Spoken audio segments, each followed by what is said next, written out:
location. You see, since the puppet hid the bodies, no one knows they're in the suits until they start oozing and smelling, which, as we see in the papers, eventually gets the place shut down for health violations. The company tries to recover from, quote, the tragedy that took place there many years ago, but can't, and eventually is forced to shut its doors for good. This leads to the trailer for Five Nights at Freddy's 2. Finally, we're actually going to talk about a game in the series. Seriously, can you believe we've been going this whole time on locations that aren't even settings for the 3 main games? That is why this lore is so challenging, but also so interesting. Anyway, forgotten, dismantled, deactivated. These are the words you see at the beginning of the trailer. Back when the debate about whether this game was a sequel or a prequel to the first game, these words made it seem like a follow-up, that everything had been shut down since the first game, but it wasn't. These words are a reference to the business being closed down after that first missing children's incident. That's why posters everywhere in Five Nights 2 are all about the brand new Fazbear Pizza. It's the grand reopening after years of being out of business. That's also why the new toy animatronics have built-in facial recognition software to a criminal database. They need to be careful to prevent another incident, but as we know, it doesn't work. As we see in the Save Them minigame, 5 more children get killed in this new location. We know it's the new location because the minigame map's layout perfectly matches this new Fazbear business. We also know it couldn't have happened earlier in the timeline as both the old animatronics and new toy robots are presented in the game. But this time, the puppet's solution isn't saving the kids, it's stopping the killer. He enlists the help of Freddy to try and SAVETHEM, leading the bear to the killer's location. Except Purple Guy came prepared, equipped with not a phone, but rather something to help him tamper with the animatronics. He knows that something fishy is going on with these robots, because he's been watching, studying. The puppet wants Freddy to save them, to which the killer's answer is only this: you can't. So how did the Purple Guy manage it when he had been caught years before? What about the bite of 87? How do FNAF 1 and 3 fit in? And most importantly of all, who is the Purple Guy? All that next week. Don't worry, I'll come back. I always do. In the meantime, it's all just a theory. A game theory. Thanks for watching.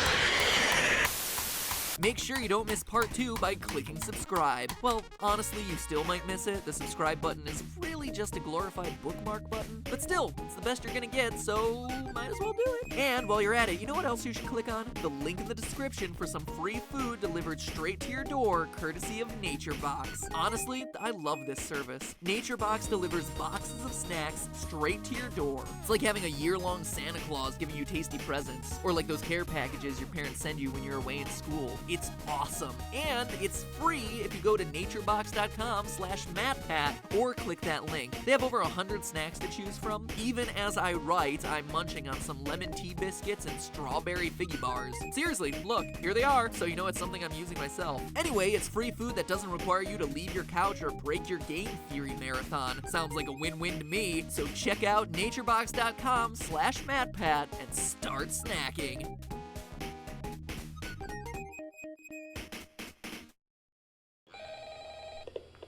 Hello? Oh, hello, and welcome to the new and improved Five Nights at Freddy's 2 video. I'm here to answer any questions the game may have left unanswered. The game's developed.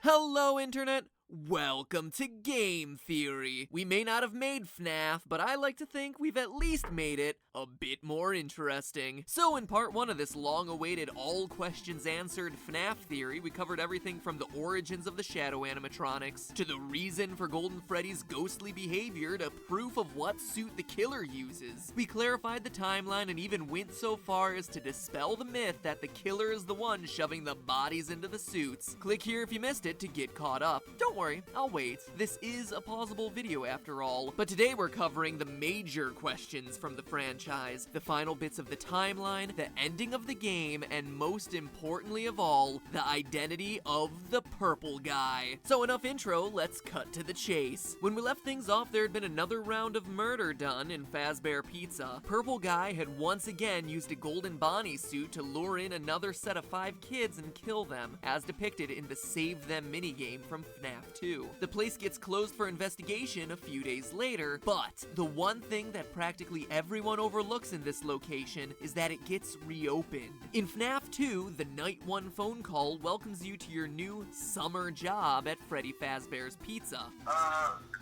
and welcome to your new summer job at the new and improved Freddy Fazbear's Pizza. Summer job. And yet, the paycheck at the end of the week reads November. There is not a single place in the world where November is a summer month. Not one. Meaning that these tapes, all these tapes, are pre-recorded. And honestly, that shouldn't be a surprise. Phone Guy's calls are recordings in every game. In FNAF 1, before Phone Guy dies, he says he's glad he recorded these messages when he did. I'm kind of glad that I recorded my messages for you. And then in FNAF 3, they find the old training tapes the Phone Guy made. First of all, we found some vintage audio training cassettes. Dude, these are like prehistoric. I think they were like training tapes. In short, all of Phone Guy's messages are unstuck in time, not recorded anytime near your tenure as security guard. That includes the ones in FNAF 2 talking about children going missing. The pizzeria isn't being shut down for an investigation of some missing children the week you happen to be working there. You're listening to old tapes meant for the night security guard from months ago. Need more proof? Night 6's call references a birthday party happening as the last event before the building closes. But what decorations do we see put up throughout the building for the entirety of the week you're working there? Happy birthday banners. Confusing? You betcha. Game-changing? Absolutely. This means that both Jeremy and Fritz, the characters you play as throughout FNAF 2, aren't the killer purple guy at all. They were both working in November, after the yellow suit investigation and the killer getting charged. Which brings us to the other key point in the timeline, the bite of 87. Ever since we heard about this mysterious frontal lobe nibble on that first fateful night at Freddy's, we've wanted to know more about this bizarre attack, the one that ends up resulting in animatronics no longer being allowed to walk around during the day. But now, 3 games in, we do know more. We know it took place in the location of FNAF 2 based on the 1987 date on Jeremy's paycheck. And furthermore, the newspaper clipping that ends FNAF 2 gives us a clue that it's the bite which closes this version of the restaurant, not some serial killing. Quote, after being open a few short weeks, the restaurant is closing its doors, the article says, with the new animatronics being scrapped for possible malfunction. That's game designer Scott Cawthon telling us that one of the new toy animatronics bit someone during the day. Why else would the new robots be scrapped while the old ones get kept for possible reorganization?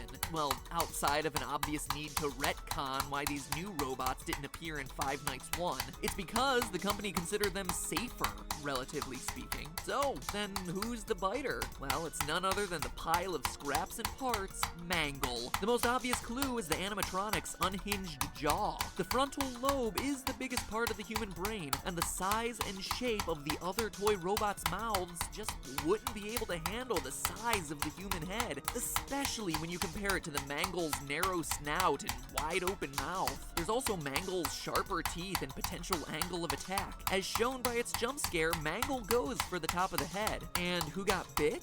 Well, there isn't enough evidence to say definitively, but your most likely candidate would be fan favorite Jeremy Fitzgerald. Jeremy passes the test, and on his paycheck at the end of the week, he's welcomed into the family, presumably getting moved to day shift. Fritz gets hired to replace him on day 7, but then promptly gets fired for tampering with the animatronics. That means he's not likely the one to get bit, and instead the person who follows him on day shift is, leaving Jeremy as the most likely frontal lobeless candidate. But regardless of whether it's Jeremy or some other customer we've never met, someone gets bit, the restaurant closes for good, and as the newspaper clippings show, the old animatronics go into storage awaiting a smaller location with a lower budget. Fast forward to the 90s, and FNAF 1. We know it's the 90s based on the hourly rate of the paycheck received by Mike Schmidt, security guard extraordinaire from the first game, something we proved in our first Five Nights video. And now we can breathe a sigh of relief, because this was the beautiful time long ago, last August, when the games weren't so complicated, when the biggest mysteries were a game-crashing gold bear and the words "it's me." No death minigames, no puppets, no need to shoehorn in extra overcomplicated storylines. That all would come later when the first game became a smash hit and got itself some sequels. And boy did those sequels make things complicated, as both featured 8-bit minigames revealing more details about this location from the original game. First things first, we know that the purple guy kills 5 children here. We see it in the Foxy Go Go Go minigame from FNAF 2. Foxy runs past a grinning purple guy to see 5 dead bodies. Sorry, no fireworks this time, Foxy. And how do we know it's the FNAF 1 location? Well, it's the only time the game when Foxy's stage, Pirate Cove, is located to the west of a dining area. See how he performs for the children by running to the right? That matches the map layout of the FNAF 1 pizzeria. We also know from the FNAF 3 minigames that this is where the purple guy dies inside a golden Springlock Bonnie suit in a safe room near the back. One built so that it would never show up on camera, conveniently explaining why it never appeared in the first game. But hold on, weren't those safe rooms sealed up a long time ago? I mean, we touched on this last episode, but the old recordings of Phone Guy we listened to throughout FNAF 3 say that these rooms are being closed off, discontinued, and will never be mentioned again. Why would a location 20 years later possess a safe room unless it was the same building as the first Freddy Fazbear's Pizza location? That's why it's in such disrepair when we see it in the FNAF 3 minigames, boarded up with rats on the floor. It's been closed down for years, which also means the dead kids from the Foxy Go Go Go minigame aren't another set of new victims, cause seriously, at this point the killer would have made his way through like a short bus full of pizza-hungry children. No, those kids are the first 5 dead kids, the ones who would eventually possess Old Bonnie, Chica, Freddy Foxy, and Golden Freddy. I mean, look, if the animatronics were possessed at this point, don't you think Foxy would be attacking Purple Guy rather than just running past him to perform for some dead kids? This also explains the random cutscene from FNAF 2 where the puppet's looking into Freddy's eyes. You can tell by the tables in the background and the design of both Bonnie and Chica that this is the FNAF 1 location with the old animatronics on stage. But it's not a flash forward to the game's next location, but rather a flash back to the moment the puppet brought these characters, these children, to life.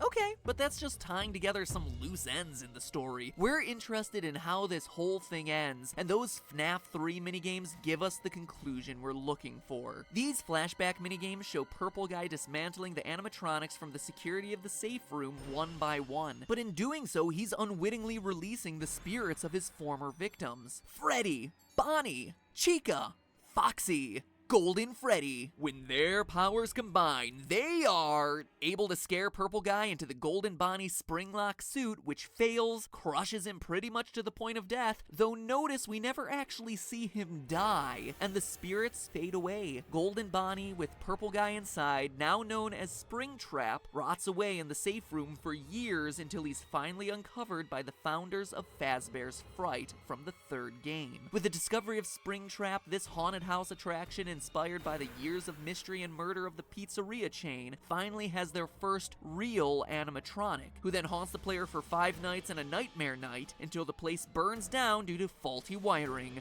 The end. Take a bow. It's finally over. Well, kinda. We're still left with one final, seemingly impossible question to answer. Who is the Purple Guy? After spending, I kid you not, full days plotting out all the details of this game franchise on whiteboards, talking it over with anyone who would stand to listen to me ramble on and on about fictional haunted robots, and just looking at it from every possible angle, all logic points to it being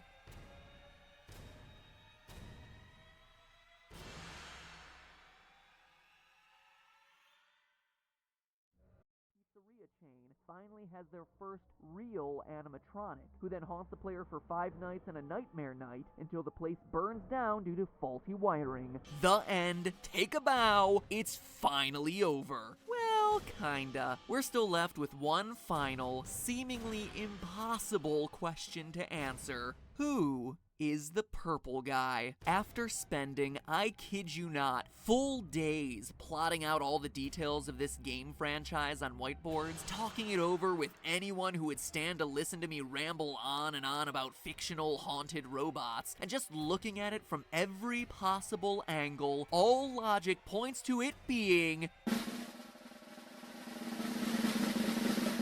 the phone guy. And no, not because I made a theory about it and refused to let it die. Honestly, I couldn't care less if that last video was wrong. At this point, I just care about the truth, and phone guy makes the most logical sense. I know your complaints, and I promise you, if you stick with me, you'll be convinced. First, there's the circumstantial evidence I presented during my FNAF 2 theory. Phone Guy's admitted love of Foxy being reflected by the smiling purple guy sprite during the Foxy Go Go Go minigame. His distrust of the puppet, a creature haunted by his first victim that we see time and time again trying to bring a stop to his killing spree. His admitted role as a security guard, and even the weird phone-like object in his hand from the Save Them minigame. But there's even more evidence when we consider Five Nights 3. Consider this, he's the only person in the game who knows about the safe rooms. As we've mentioned before, all the safe rooms were sealed up back in the Springlock suit days, back in the first Freddy Fazbear's Pizza location, meaning every other employee coming afterward would have never even heard of these things. Phone Guy is the only character we meet who would have any knowledge of these rooms, and more importantly, of how they operate, how they're invisible to the cameras, and more importantly, to the animatronics. And that's just the beginning. He's also the only person who knows how to use the Springlock suits. Again, once they were decommissioned, the suits were hidden away. Regardless of whether you believe that the killer used a golden Bonnie suit the whole time, or you think he used a golden Freddy suit, either way, we know for a fact the killer was using one of the yellow Springlocked suits, and Phone Guy is the only character we know who had knowledge of A, where they were hidden, and B, how they were operated safely. Now, I know a lot of people have said that it couldn't have been Phone Guy because he knew better. He knew that they were dangerous and could kill him, so if he was indeed the purple guy, he wouldn't just hop into a Springtrap suit like we see depicted at the ending of FNAF 3. But there's one key detail that everyone has been overlooking, and that Scott carefully included in this game. Listen.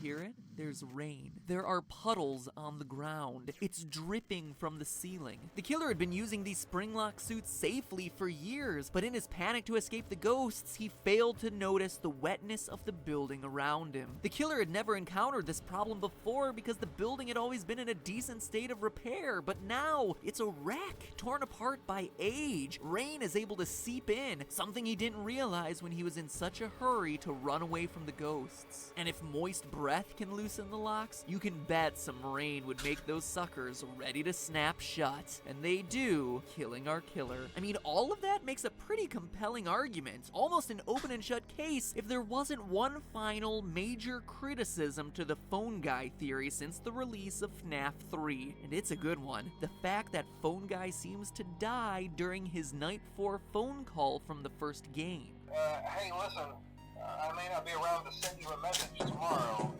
It's been a bad night here for me. I'm kind of glad that I recorded my messages for you when I did. If Phone Guy was the killer, why would the robots still be active after his death and the ghosts disappear? It just wouldn't make sense unless you stop to consider the rest of FNAF 3's endings. The big twist in FNAF 3 is the inclusion of a good and bad ending. By completing the game normally, you get the bad ending, in which we see Purple Guy die in a flashback minigame, and the whole thing ends with 5 masks representing the 5 main animatronics with lights on on behind their eyes. The good ending, meanwhile, requires using some not-so-subtly hidden clues to unlock minigames, then basically ignoring those games, glitching them out, and giving hidden dead kids cake to make them happy, obviously referring to the victims of Purple Guy. Beat the game this time, and the ending is largely the same, but with one fewer animatronic mask and no lights on. The obvious difference here is that in the good ending, the souls of the dead children have been put at peace. When they disappear for good. They don't go back to their animatronic bodies. But the bad ending? The lights on behind the eyes of all 5 masks mean that these guys are still active. Angry, restless spirits still haunting the robots to this day. Because here's the thing, the good ending doesn't exist until you, as the player of the 3rd installment, give cake to those kids during FNAF 3's hidden minigames. What you play in FNAF 1, though, is the aftermath of the bad ending, when the animatronics have killed Phone Guy, but are still out for vengeance. Yeah, you made it through those first 5 nights at Freddy's. You overheard the death of the Purple Guy recorded live on the phone, but it wasn't enough. You got the bad ending. Even with the killer crippled in the back room in a spring-lock suit, the lights are still on in these animatronics. They're still roaming the halls, attacking anyone wearing that much-hated security guard outfit. People like Mike Schmidt, an innocent guy just trying to do his job at a failing pizza restaurant. And as the final nail in the coffin, what Phone Guy says in his Night 4 recording perfectly foreshadows what we see in the games. Maybe sometime you could check inside those suits in the back room. I'm going to try to hold out until someone checks. Maybe it won't be so bad. I always wondered what was in all those empty heads back there. Think about what Purple Guy does. He hides in a back room, the safe room, hides in a suit, and despite getting sprung-trapped, actually does hold out until someone checks. Holds out long enough for the phone dude to find the hidden safe room, recover the animatronic, and set him free in Fazbear Fright. Exactly what the Phone Guy said he'd do in his final moments. And as Springtrap, he comes back in FNAF 3. Comes back like he always does. And with no real animatronics present at Fazbear's Fright, remember Springtrap is the only real one they found, with all the rest scattered, probably located in dumps, which is why their bodies and faces are decaying. All that the spirits can do is appear as phantoms, hallucinations. Well, all except one, the puppet, who we see in his physical form roaming the hallways of Fazbear Fright. So real, in fact, that we see his reflection, visible in the pools of water under his feet, meaning he is there and unburnt. There's only one way to truly end this. End the murderous Purple Guy, burning the place to the ground. The puppet gave robots life, gave spirits peace, and finally gave the murderer, the Phone Guy, his long-deserved death, or at least tried to. And that is the end of the Five Nights at Freddy's story. No hat, no movie, no 4th installment. What? Oh, no! No! No! No! No! Oh my gosh. Oh my gosh, what happened? What's wrong? Look! Oh no. But hey, that's just a theory. A game theory. Thanks for watching. Hey, if you enjoyed these theories, show your appreciation by subscribing to the channel. Seriously, Sorry, Scott Cawthon. I'm tired of waiting for you. This time you'll have to keep up with me. Oh, never mind.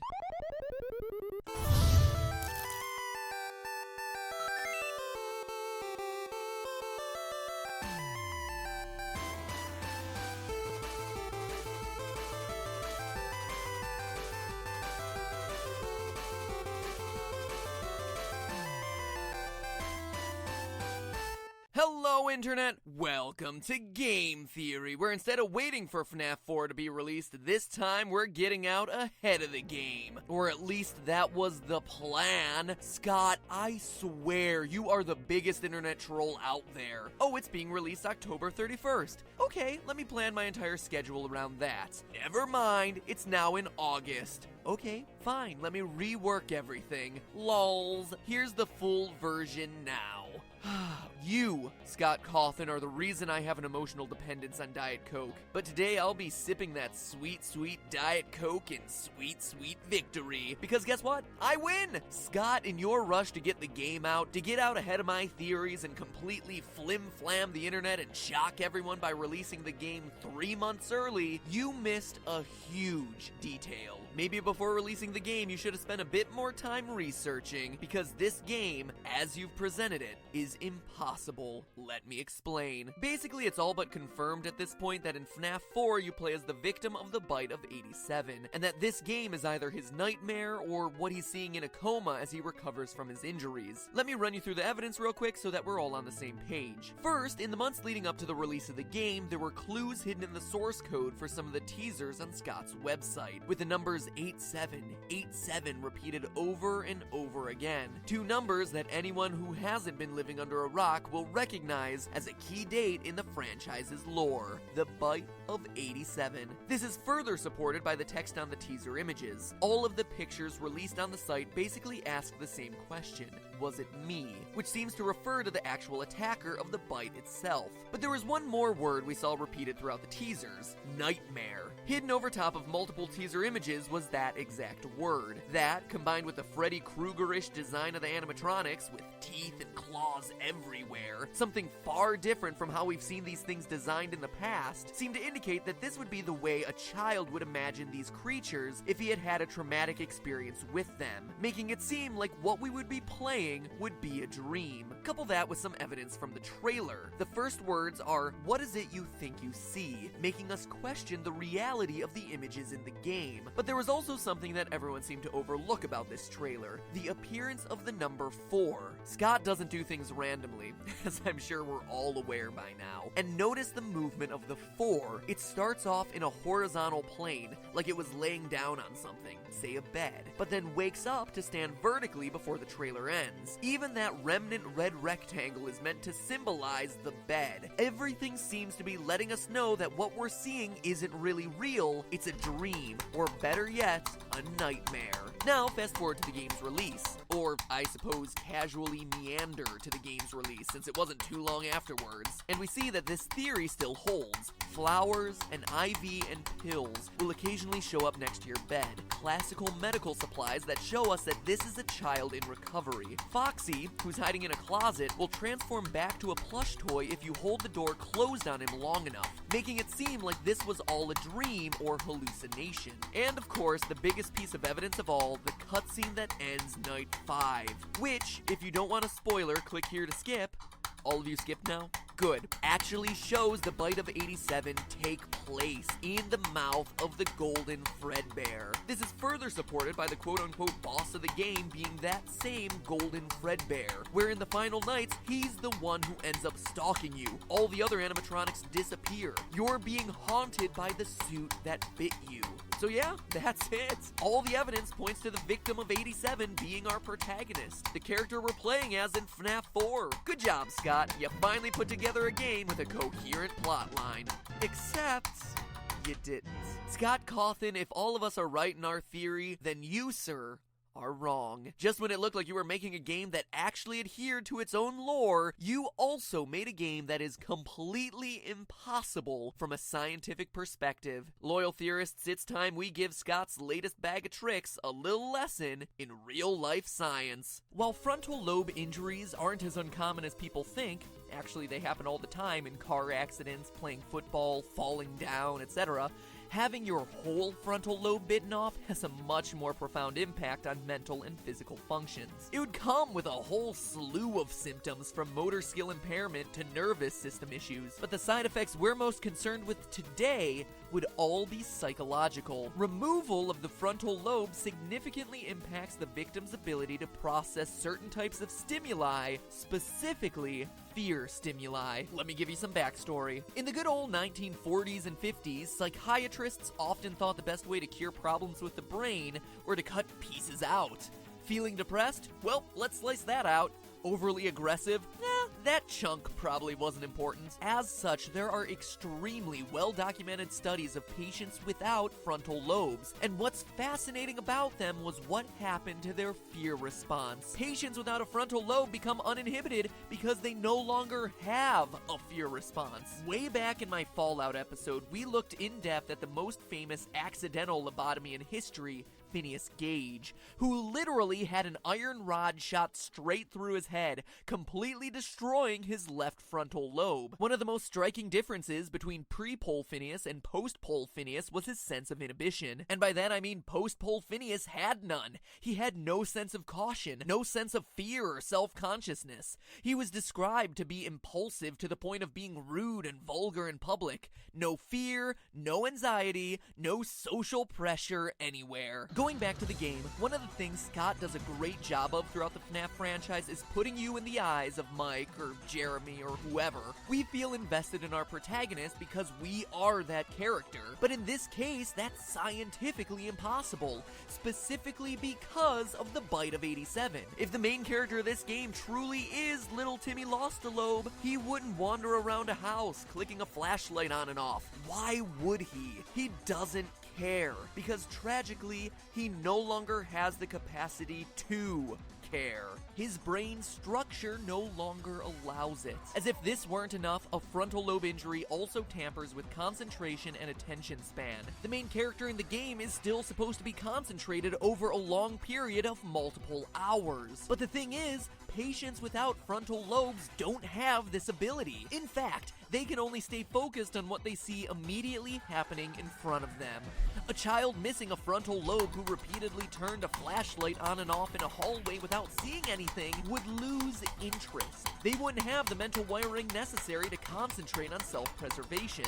They would literally just go back to bed. The game is impossible the way it's being presented, because it would literally be over before it began. But the final and biggest nail in the coffin for this one is how frontal lobe injuries affect the imagination. The frontal lobe controls a ton of mental processing abilities, including dreams. You might think that an uncontrollable imagination would lead to exactly the kind of nightmares or hallucinations you see in this game, but in fact, it's the exact opposite. Rigorous studies have been done on the imaginations and dream states of lobotomized patients. While patients without a frontal lobe can have dreams, one thing they can't have is nightmares. Patients missing a frontal lobe carry their lack of fear and inhibition straight into their dreams. And why not?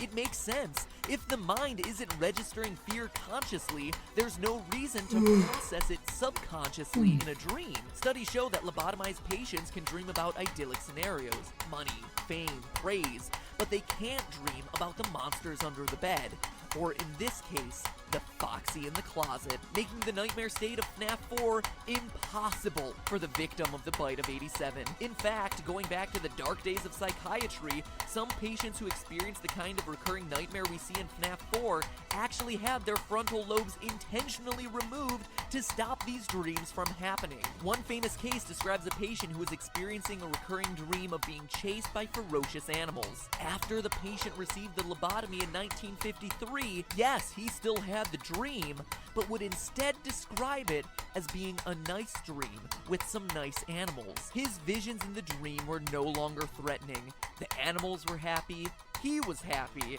and he was no longer able to perceive any of the fear he once had prior to the surgery. So scientifically speaking, there is no single way the main character of FNAF 4 can be the bite of 87 victim like Scott seems to have indicated. Sure, the game could be about another kid, I guess, but that would be lame. No, this game is meant to be about the victim of the bite of 87. The poor kid who wasn't just attacked at the restaurant, but continues to be tortured through nightmarish visions, dreams, coma-induced hallucinations, whatever. I have zero doubt that that's what Scott intended, but the fact of the matter is, he just didn't do enough homework. A kid with those sorts of injuries wouldn't care about those things in the first place. He would have no fear, and there would be no animatronics, real or imaginary, that would be able to keep him up at night. Biologically speaking, nothing he would be experiencing would be any scarier than the fan.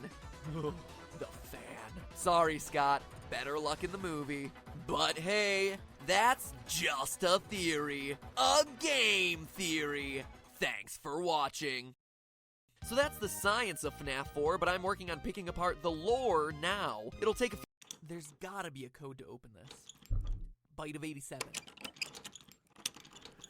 New text? I must be close. Incident of 83. 1 movie. 11 animatronics. 11 kids. 1 phone guy. 1 killer. Hex code for purple backwards. Is that Markiplier? Yes, MatPat, it was me. It was me the whole time, and that's no theory.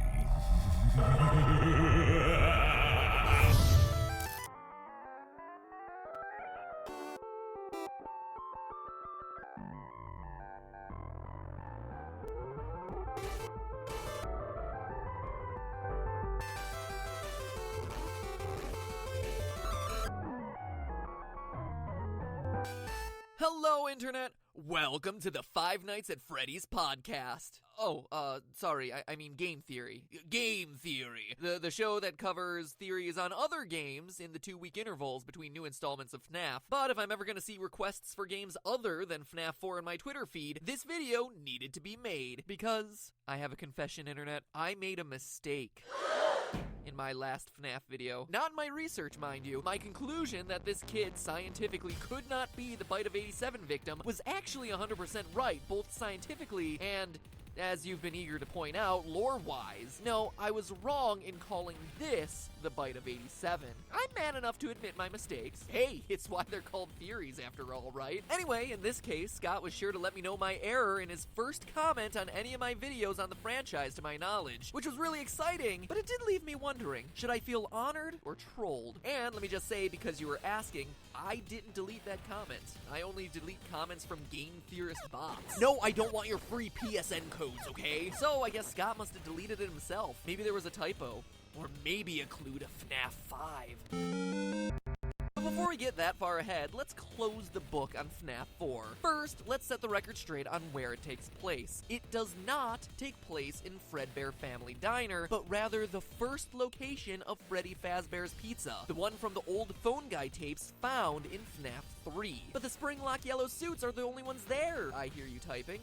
You're right, they obviously are, but remember, Phone Guy's tapes in FNAF 3 welcome you to Freddy Fazbear's Pizza, not Fredbear Diner, before he tells you about their, quote, specially designed suits. Roll that cassette tape. Welcome to your new career as a performer/entertainer for Freddy Fazbear's Pizza. Right now we have 2 specially designed suits that double as both animatronic and suit. Specially designed, i.e. not in existence during the Fredbear era. Plus, in that same set of phone calls, Phone Guy tells us the suits have become decommissioned after an incident where there were, quote, multiple simultaneous spring-lock failures. What do we see at the end of FNAF 4? An incident where multiple spring locks fail simultaneously and a child dies. And let me be clear, because the terminology is pretty confusing. In the game, the word spring lock is used to describe both the suit as a whole and the individual locking mechanisms within that suit. A spring lock suit is made up of multiple spring locks. To have multiple simultaneous spring lock failures, like Phone Guy says, would either mean multiple suits going down at the same time, which is a bit coincidental and hard to believe, or that multiple locks within the same suit collapse at the same time, causing a catastrophic failure.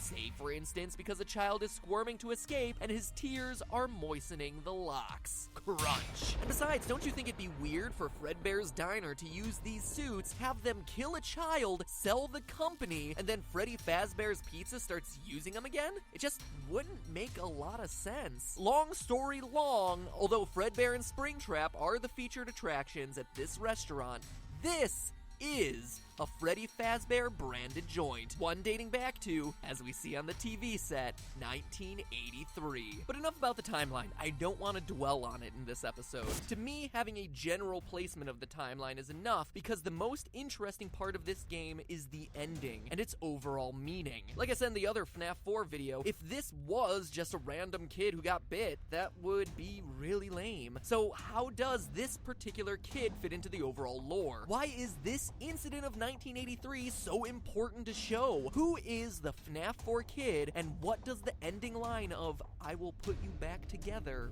mean? Well, let me tell ya, the evidence points to him being the puppet. Let's look at the evidence. First, many have pointed out the streaming tears down the kid's face, which mimic the tears down the puppet's mask. Okay, sure, that was good evidence when we first saw them in FNAF 2, but at this point, those nice pixelated streams are on nearly every chubby-cheeked kid who's ever entered these restaurants. So alone, it's not much to go on. But we can take it one step further. While the tears themselves might not be interesting, look at this. It's a screen from the Mangle minigame back in FNAF 3. This weird, crying giant silhouette was just kinda out of place in the last game. And all us FNAF theorists just kinda glossed over it in our analyses, since, seriously, what is it? I mean, it kinda looks like the puppet, right? With its overall fabric feel and its thin striped legs. I mean, that's what I thought at the time, but again, there was really no reason to bring it up since it just didn't fit anywhere. But now we have a new game and new information that might make this make sense. Look at its body position. Notice anything specific about it? It resembles a position we see our FNAF 4 kid in a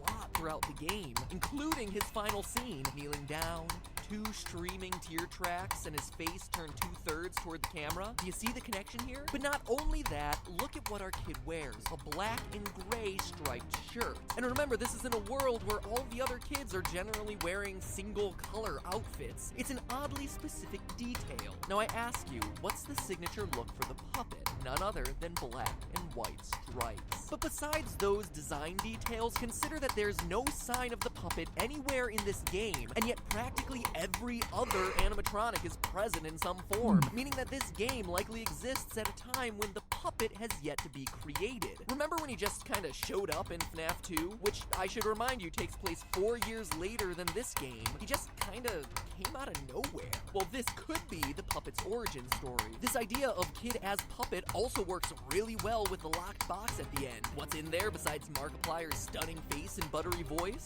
A puppet. As we see in FNAF 2, he has a habit of coming out of boxes, and he's the only one who can bend and fold up into a space that small. But there's even more evidence when you look at the timeline. Now, I challenge you to ask yourself one question. What exactly is the child afraid of in this game? Why does he hate this restaurant so much? The easy answer would seem to be the animatronics, but that'd be wrong. It's important to note that at the time of the cutscene minigames, he's not scared of Freddy, Bonnie, and Chica. When you walk over the pile of plushies in the corner, we see that he considers these characters as his friends. Foxy is kinda in that camp too, but to a slightly lesser degree because his brother has started scaring him with the Foxy mask, hence the head being pulled off. Even the weird psychic friend Fredbear isn't a scary presence for him. So clearly he's not scared of the characters. Is he scared of the people working at the restaurant? The purple guy? Maybe, but that's not quite the full answer either. Again, watch how he behaves. When trying to escape the worker in the Fredbear outfit, he can't muster the courage to run past the show stage with the yellow suits. He collapses in fear. And when the bullies drag him over to the stage, he's freaking out. Clearly, what he is specifically afraid of in this restaurant is the yellow Springtrap suits, whether in animatronic mode or suit mode, which begs one question. Why? Well, the answer lies in psychic friend Fredbear. Look at the dialogue running through the kid's head. Hurry the other way and find someone who will help. You know what happens if he catches you. That line would be easy to write off as this just being a scared kid who believes the ghost stories he's heard from the dead-eyed girl he talks to on the way home. She's creepy. If it wasn't for one thing, this other line. No. Don't you remember what you saw? This kid actually saw something, a crime, something terrible in these restaurants. It would seem to imply that he saw another child get shoved into one of these suits. This would also explain the strange brown pixels sticking out of the yellow body backstage. A tuft of hair, perhaps? All of these details also fit with the character I've been lovingly calling Psychic Friend Fredbear. He's here, he's there, he's everywhere. Who you gonna call? Psychic Friend Fredbear. I mean, seriously, what is this thing? Sometimes he's a bear, sometimes he's referencing it, and sometimes he's A flower? Okay. At first, it seemed like the creepy little toy was nothing but an imaginary friend. That was until the final moments, after the bite, when we see the bear's signature yellow text. But this time, instead of parroting back the kid's feelings like he usually does, he shows that he is clearly in possession of a mind of his own, saying all kinds of creepy things like, "You're broken. We're still your friends. Don't you believe that? And I'm still here. I will put you back together." This isn't just a split personality of the kid or anything. This is a separate entity. This is a spirit. This is someone who knows the danger of getting caught by the people wearing those suits. This is the victim that our FNAF 4 kid saw getting stuffed. This is Golden Freddy, Purple Guy's first victim. And I know you're rushing to the comments now to say that this changes a lot of things and goes against stuff we've been saying for a while, but don't worry, we'll address it. Just get excited. We've pinpointed the identities of our two most mysterious animatronics. This is an awesome revelation from an evidence standpoint, but to be honest, it's a little disappointing from a storytelling standpoint.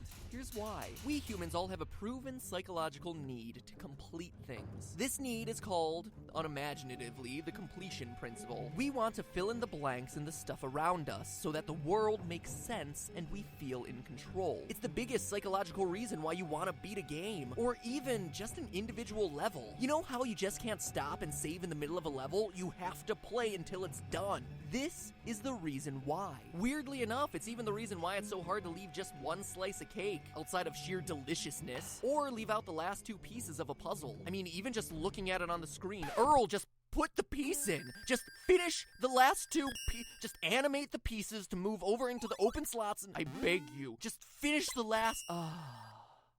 Thank you. This isn't just you being, OMG, I'm so OCD. It's actually because the brain is wired to respond to knowing when you're done with a task. The brain can now take the mental energy it was using to focus on that activity and use it on something else. But what happens if you don't finish that piece of cake? Or if you walk away from a game right before beating the level? Your brain can't put that activity away because it's still not finished. You literally continue to spend mental energy on it in the background, even when you're doing other things. As long as there are unknowns, your brain can't feel in total control and can't let things go. And whether he knew this when creating the first FNAF game or not, Scott Cawthon has done an amazing and infuriating job of creating a story that looks like it goes one way, but also looks like it might go somewhere else. This keeps us thinking about FNAF lore, talking about FNAF lore, pestering our favorite YouTube theorists for more FNAF lore for weeks, months, watching every video released on everything from top 10 details you missed in the FNAF 4 teaser to top 10 facts about the cupcake. The cupcake!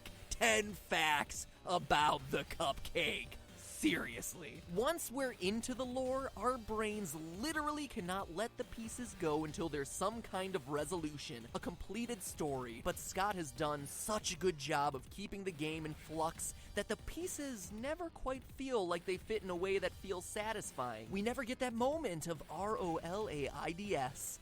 That spells relief. So we want the pieces of the puzzle to fit together cleanly, and the problem with FNAF is that while there's plenty of evidence for the story to go one way, there's also evidence for it going somewhere else. Try this one on for size. Well, there's a lot of evidence for the kid in FNAF 4 being the puppet, and I'd bet my bottom dollar that that's the solution that Scott intended. From a storytelling standpoint, more pieces actually fit together if the FNAF 4 kid becomes Golden Freddy and not the puppet. This would make our first victim, the one our FNAF 4 kid sees get killed, the puppet, like we've been hypothesizing since FNAF 2. Suddenly, you have a group of 5 kids celebrating a birthday, one kid associated with each animatronic, with the one representing Golden Freddy being the odd man out. And this scenario perfectly mimics the FNAF 3 good ending with the Happiest Day minigame, where 5 souls from 5 kids, each representing a different animatronic, reunite to celebrate a birthday that never really happened. It actually creates a beautifully bookended story of redemption and forgiveness, a reunion of brothers. And yeah, I know the complaints. Don't get me started about the size of the kids being different. They're the spirits of dead children in an 8-bit minigame, okay? Literalizing the sizes seems to be a bit of a stretch. And it goes even further than that.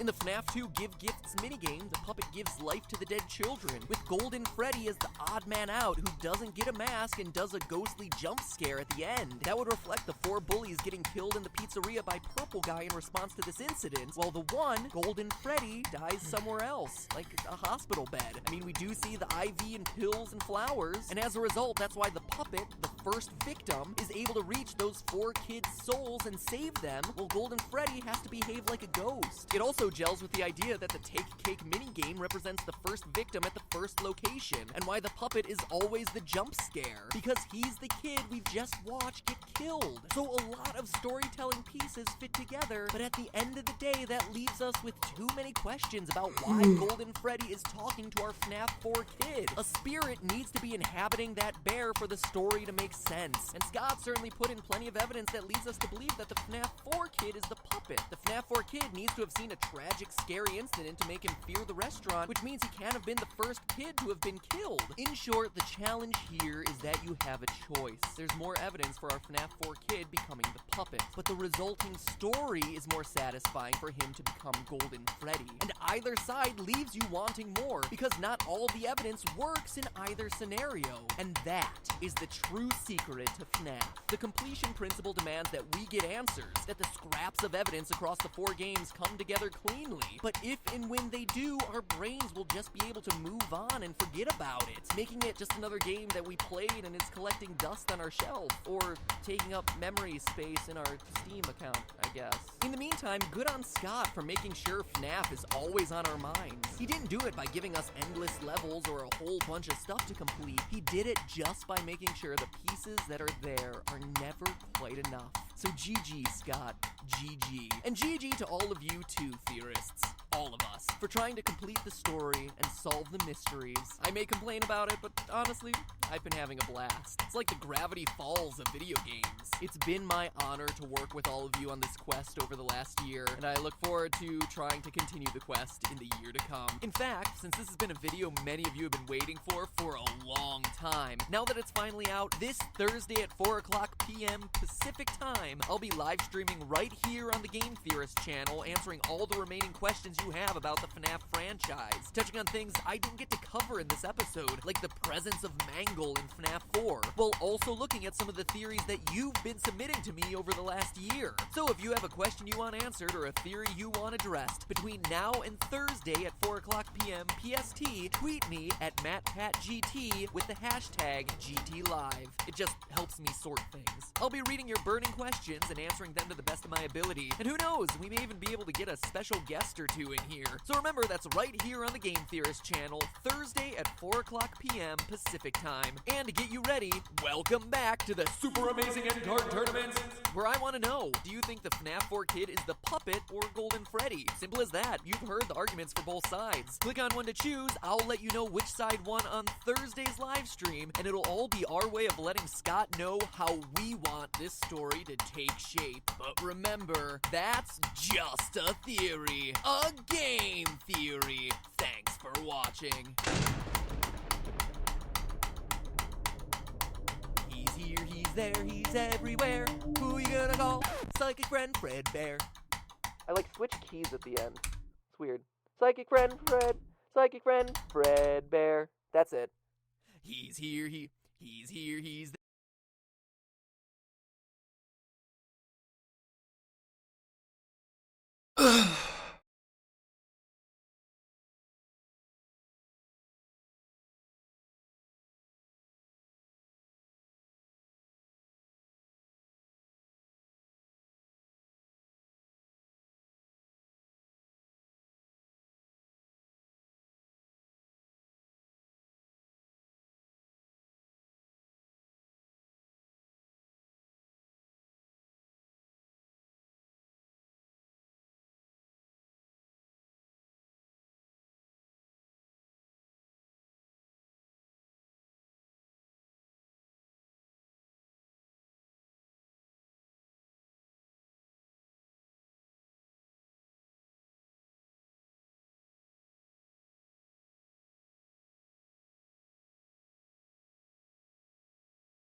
there, he's everywhere. Who you gonna call? Psychic friend Fredbear?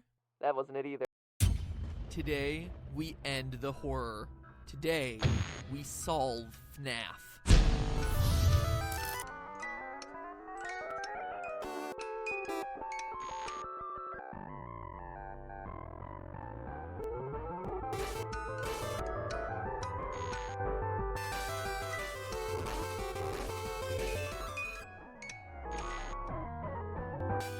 Hello, Internet! Welcome to Game Theory, where, after months of intensive therapy, I'm back to finally put the original FNAF tetralogy to rest. It's done. No more Halloween updates, no more FNAF 5 rumors, and no more fan.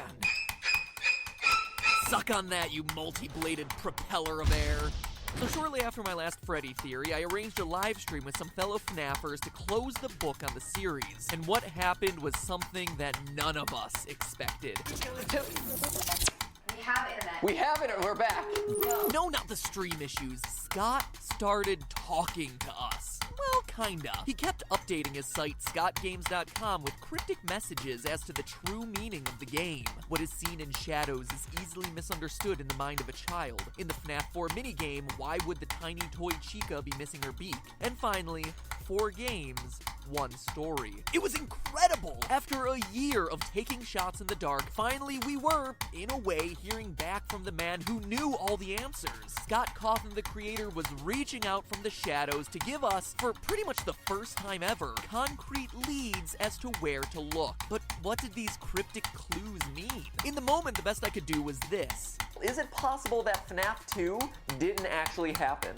But in the days that followed, those 3 clues led theorists on Reddit, Steam, and YouTube to completely throw out everything that they knew about the franchise. What if we were looking at the franchise all wrong? Instead of counting animatronic toes, calculating minimum wage rates, and tracking Purple Guy's work history, maybe we needed to take a step back. What if everything in FNAF was just a dream? That's right, a FNAF dream theory, that everything we play through in these games was created in the mind of the FNAF 4's crying child. It sounds like a cop-out, right? Like a lazy storytelling cliche. Maybe, but stay with me. Even if you think you've heard parts of this theory before, you'll want to stick around. I've unearthed the clues that finally put our year and a half of FNAF speculating to rest. Of the 3 clues Scott gave us that day, the most damning one was the last one. Why would tiny toy Chica be missing her beak? What? In the FNAF 4 minigame, you can talk to a small girl on the playground with toy versions of Bonnie, Freddy, and Chica, but her beak is missing? During the stream, we were all like, Scott, please. But when we looked, sure enough, there it was. A few orange pixels laying on the ground. What?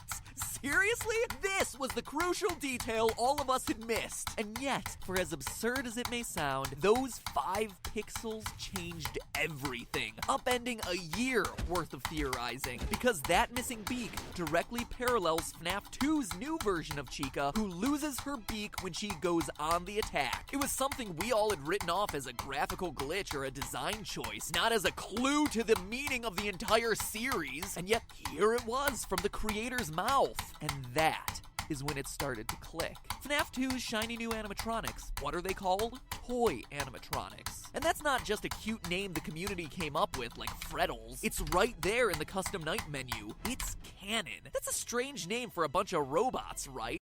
Unless it's meant to be taken just a cute name the community came up with, like Freddles. It's right there in the custom night menu. It's canon. That's a strange name for a bunch of robots, right? Unless it's meant to be taken literally and then they're all just a bunch of oh my god. What if they are toys, and this is all just a dream scenario inspired by these little guys? Well, let's keep going with this toy clue. I mean, obviously, the toy animatronics are shiny, plastic-looking fake, just like a small plastic action figure would be. But it explains a bigger question about FNAF 2, the look and design of Mangle. I mean, seriously, the story we're told to believe in this game is pretty absurd, that kids just rip it apart and put it back together again, and so the employees just leave it as a mangled collection of parts for small children to play with. What parent would ever be comfortable letting little Timmy touch that thing? Oh, and here's a cute thing for you to play with. Oh my gosh! Who could have seen that coming? But if we assume FNAF 2 is in the mind of a child who has seen all these toys, Mangle makes a whole lot more sense. He's just a dismantled toy. Think about Sid from Toy Story, who fuses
various toys together to create hideous abominations. This explains Mangle's 2 heads. I don't care how much you redesign Foxy, no one planned him to have 2 heads. In fact, note that Mangle appears in a girl's room. An insignificant detail? I don't think so. The Chica-Beak shows that this girl's toys fall apart, just like Mangle, the tear-apart, put-back-together toy. And toys explain FNAF 1 too. The crying child of FNAF 4 has 4 plushies in his room. The crew from FNAF 1. Plushies, as in soft, stuffed animals. What are the original 4 animatronics made out of? Soft materials.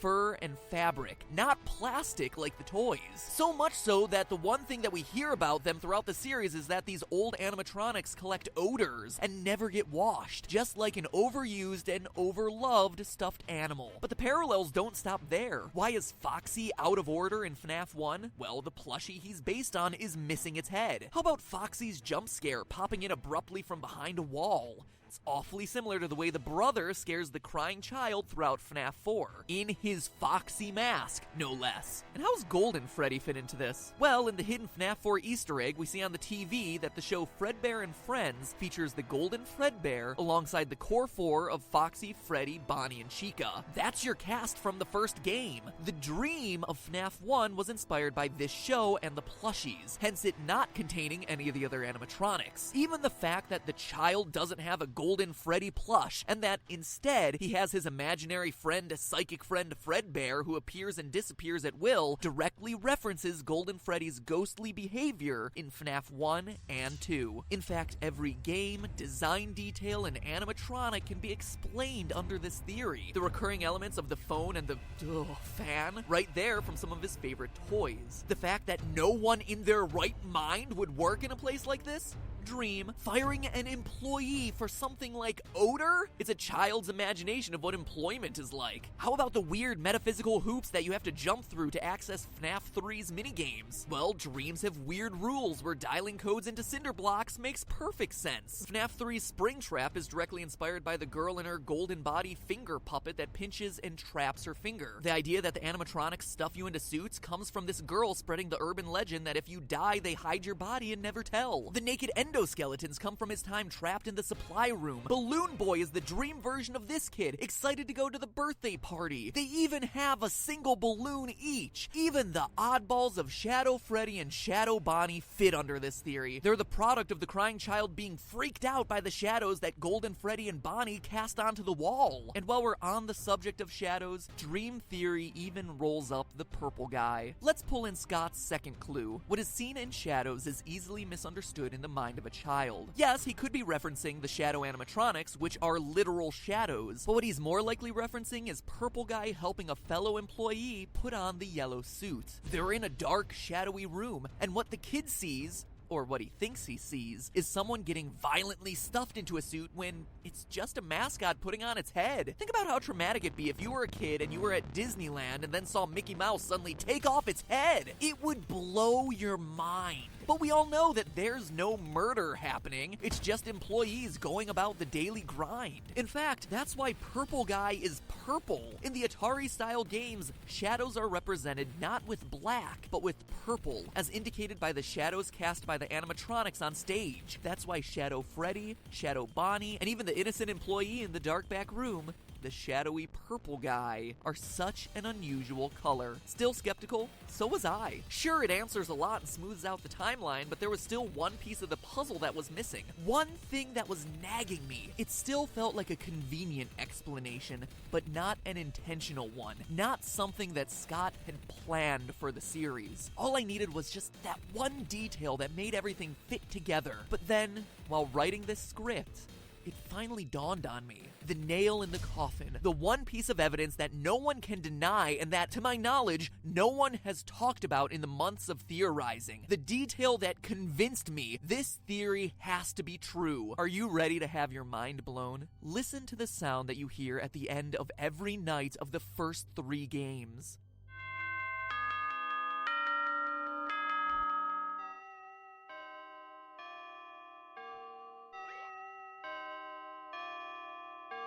A grandfather clock, chiming the same song every time. Why would the end of my shift in an office be signaled by a grandfather clock chime? It wouldn't, unless I was asleep, dreaming in my house with a grandfather clock right outside my room, just like the layout of the crying child's house we see in the FNAF 4 minigames. 6 o'clock a.m., time to get up. But now let's look at FNAF 4. How does each night end there? A beeping alarm clock. Why? Because we're no longer in the crying child's house. We're in a hospital, trying to recover from being bitten. Hence the pills, IV, and flower Easter eggs. No hospital has a grandfather clock, but they're all equipped with a generic digital alarm clock. This, to me, was the missing link, the piece of evidence that took this theory from convenient explanation for a lot of the game's weirdness to definitive proof that this is what Scott intended. My heart is racing right now. I'm so excited about sharing this with you. It feels like finding the Rosetta Stone, the one detail that unlocks everything else in this huge mystery we've been trying to solve. But at the same time, it's bittersweet, right? Remember what I said at the beginning of the episode? It sounds like a cop-out, right? Like a lazy storytelling cliche. How many of you agreed with that? If you're honest with yourself, I bet a lot of you. You'll notice across my videos, I don't cover dream and coma theories very often for exactly that reason. They're too easy, too flexible. Because it's all a dream, weird stuff can be written off, logical errors overlooked simply because it's not actually real. In the theory world, they're OP.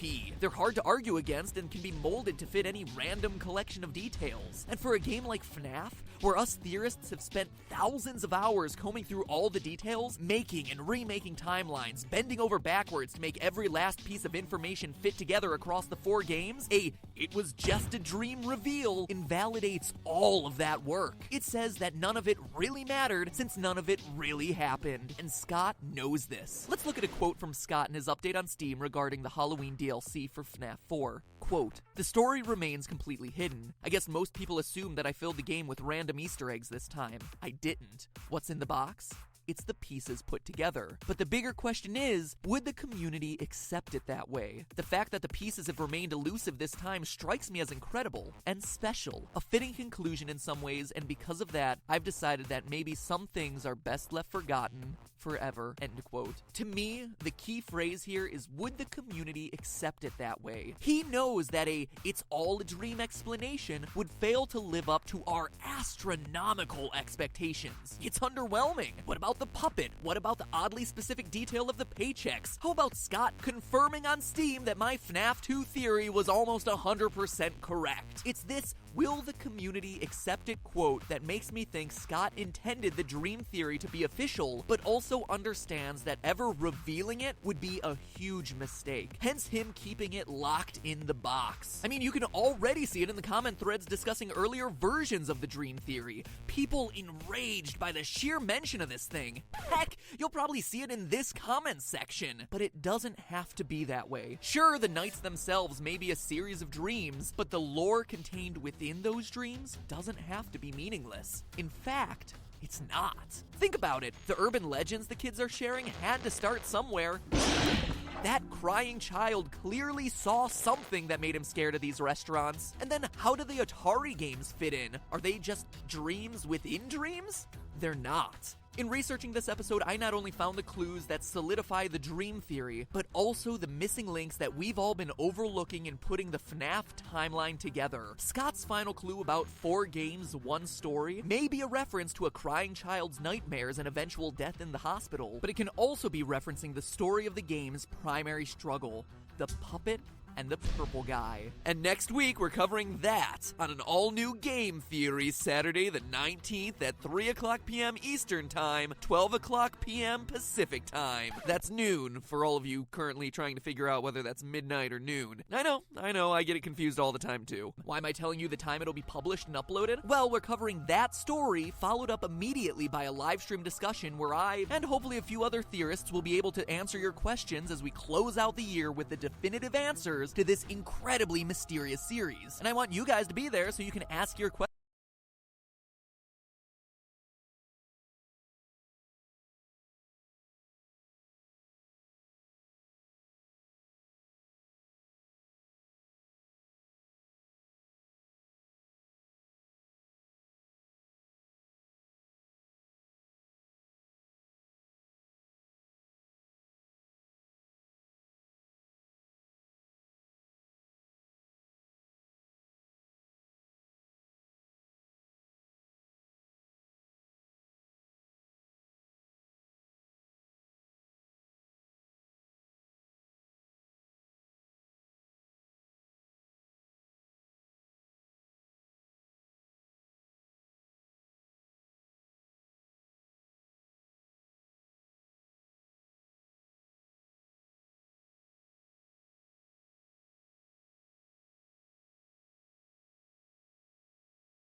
Nope, you're not dreaming. It is possible to put together the pieces of FNAF. It's just a nightmare trying to do it.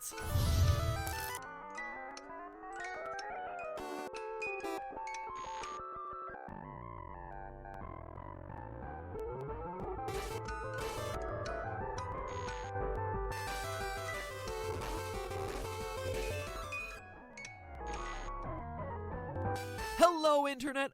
Welcome to Game Theory, where it's another day, another FNAF timeline. Don't worry though, I promise this will be my final stab at putting it all together, at least until FNAF World. Maybe that means I can finally do Undertale. You guys want that one, right? Seems like a popular choice. Let me know in the comments. Now let me start this episode by making it very clear. I think the Dream Theory is indeed what Scott intended, where the minigames featuring the crying child from FNAF 4 are real, i.e. there's really a birthday party and he really gets bitten, and the events of each night at Freddy's across the 4 games where a security guard is attacked by robots is taking place in his mind. Like I said last episode, the clock sounds coupled with Scott's own statements both during the live stream and on Steam sold me 100% on that theory. That said, I, like a lot of you, aren't 100% satisfied with that explanation. Sure, the core gameplay sequences with you as the security guard might all be in the mind of a child, but the underlying story here about a serial killer stalking the halls of the restaurant are just too detailed and too well fleshed out to just be a wash. Here, to me, are the big issues that the Dream Theory doesn't address. 1. The crying child is afraid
of those yellow suits for a reason. Remember what you saw. You know what will happen if he catches you. These are lines that his imaginary friend Fredbear repeats over and over. It feels a lot more sinister and real than just, oh, this kid saw something scary and misunderstood it in the shadows. 2. The puppet doesn't have a good explanation under Dream Theory. Clearly, the puppet is one of the most important forces in this game, but he doesn't fit into the dream model cleanly. A lot of other theorists have said it's symbolic of the boy's actions in his own dreams, but later this episode I'll prove that that's not true. If anything, the boy would be the security guard in these dreams, helpless and scared, not the puppet. I'm not buying it.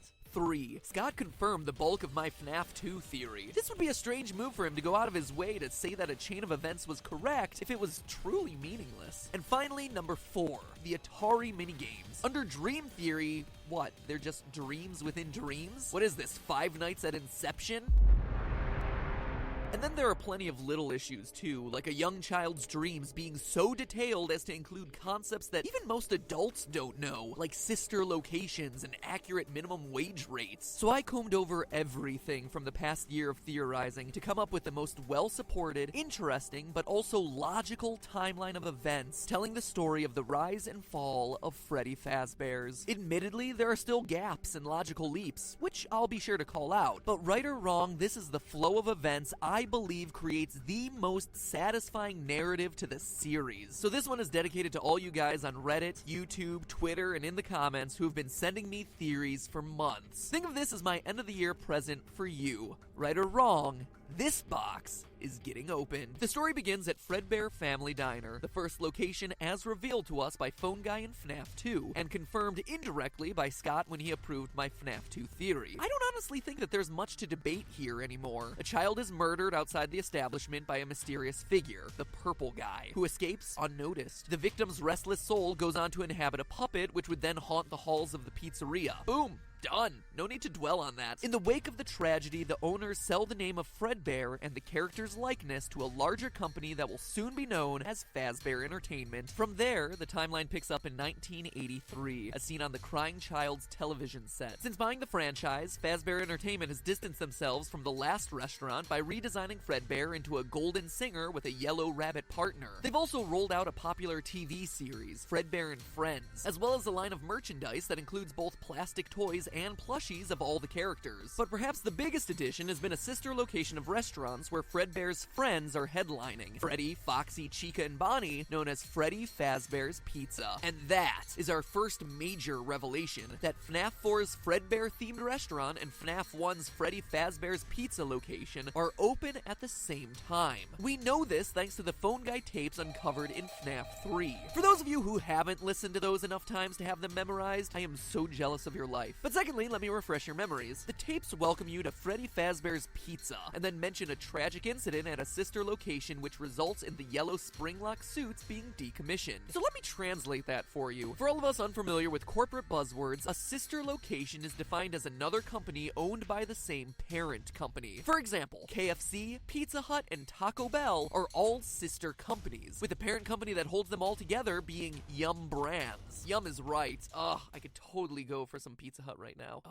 Pizza Hut lunch buffet, you are the best! Hashtag not sponsored. In this case, FNAF 4's Fredbear's is the sister location to Freddy Fazbear's Pizza, with the parent company being Fazbear Entertainment. Corporate structure for the win! What all of this means is that the unfortunate incident that Phone Guy mentions in the FNAF 3 tapes is the crying child getting chomped, which in turn is the inciting event that causes the two recently delivered yellow suits to the FNAF 1 location, the Golden Freddy and Golden Bonnie suit Phone Guy talks about, to be stored away in the location's safe room. At this point in the timeline, still open and hidden in the back of the restaurant. Enter Purple Guy. Shortly after the yellow suits get decommissioned, more FNAF 3 tapes reveal Phone Guy warning employees to not bring customers back to the safe room and to stop moving the yellow Bonnie suit. In the following days, the safe room gets sealed with the request to, quote, not tell family, friends, or insurance representatives. Now, Phone Guy may be unaware of what's happening here, but we're not. This is June 26th, 1983. The date of the missing children incident we learn about through the newspaper clippings pasted on the walls of FNAF 1, where in the middle of the day, an employee dresses in a costume, lures 5 children to the back, kills them, and then stuffs their bodies into the suits. Although he's caught and taken into custody, the fact that all of this takes place in the restaurant's safe room, which remember are invisible to animatronics and security cameras, means that the actual murders aren't on camera. As such, the bodies of the children remain missing, hidden in the suits, and the killer can't be charged due to a lack of evidence. This is all represented in the game by the Foxy Go Go Go minigame, where the layout of the game parallels the layout of the FNAF 1 location. Pirate Cove,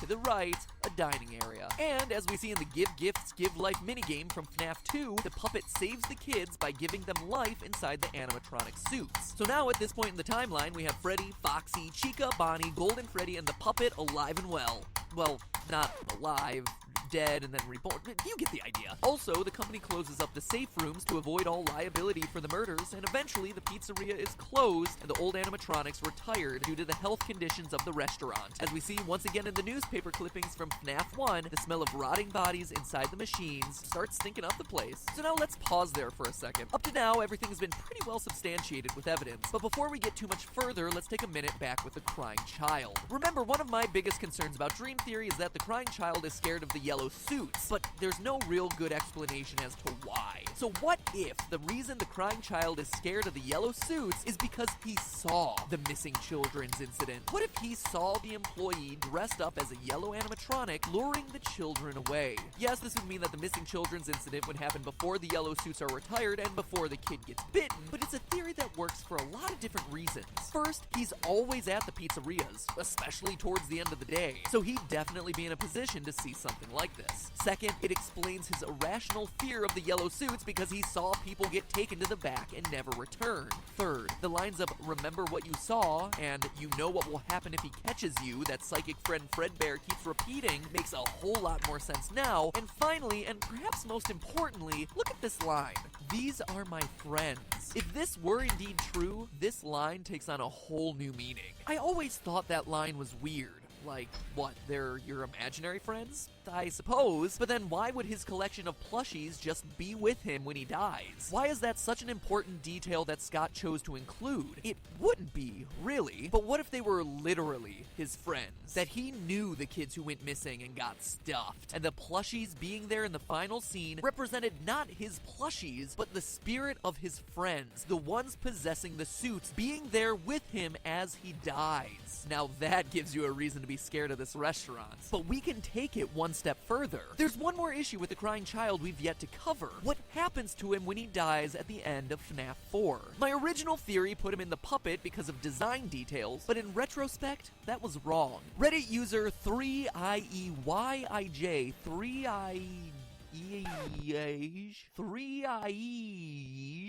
Reddit user 3IEJ did an analysis of the color of the text during the ending sequence. All of the final lines aren't in the yellow used for psychic friend Fredbear, but rather a mysterious new off-white color for the final lines of "You're broken, I will put you back together." It's a subtle detail, but it's very clear that this is an intentional difference that Scott included in the games. So who's speaking? Well, who else but the one figure we know gives life to children dying in events around the Fazbear Entertainment franchise. It's the puppet, promising to right the wrongs of the pizzeria by bringing peace to the crying child's spirit. How does he plan to do this? Well, look at what he says. "We are still your friends." It's not "I am still your friend." The puppet using the plural here means that there would be multiple spirits present in this final scene that consider themselves friends to the crying child, but we also see this: "I am still here." The others are gone now, stuffed, leaving only the one with the ability to transcend the animatronic suits, the puppet.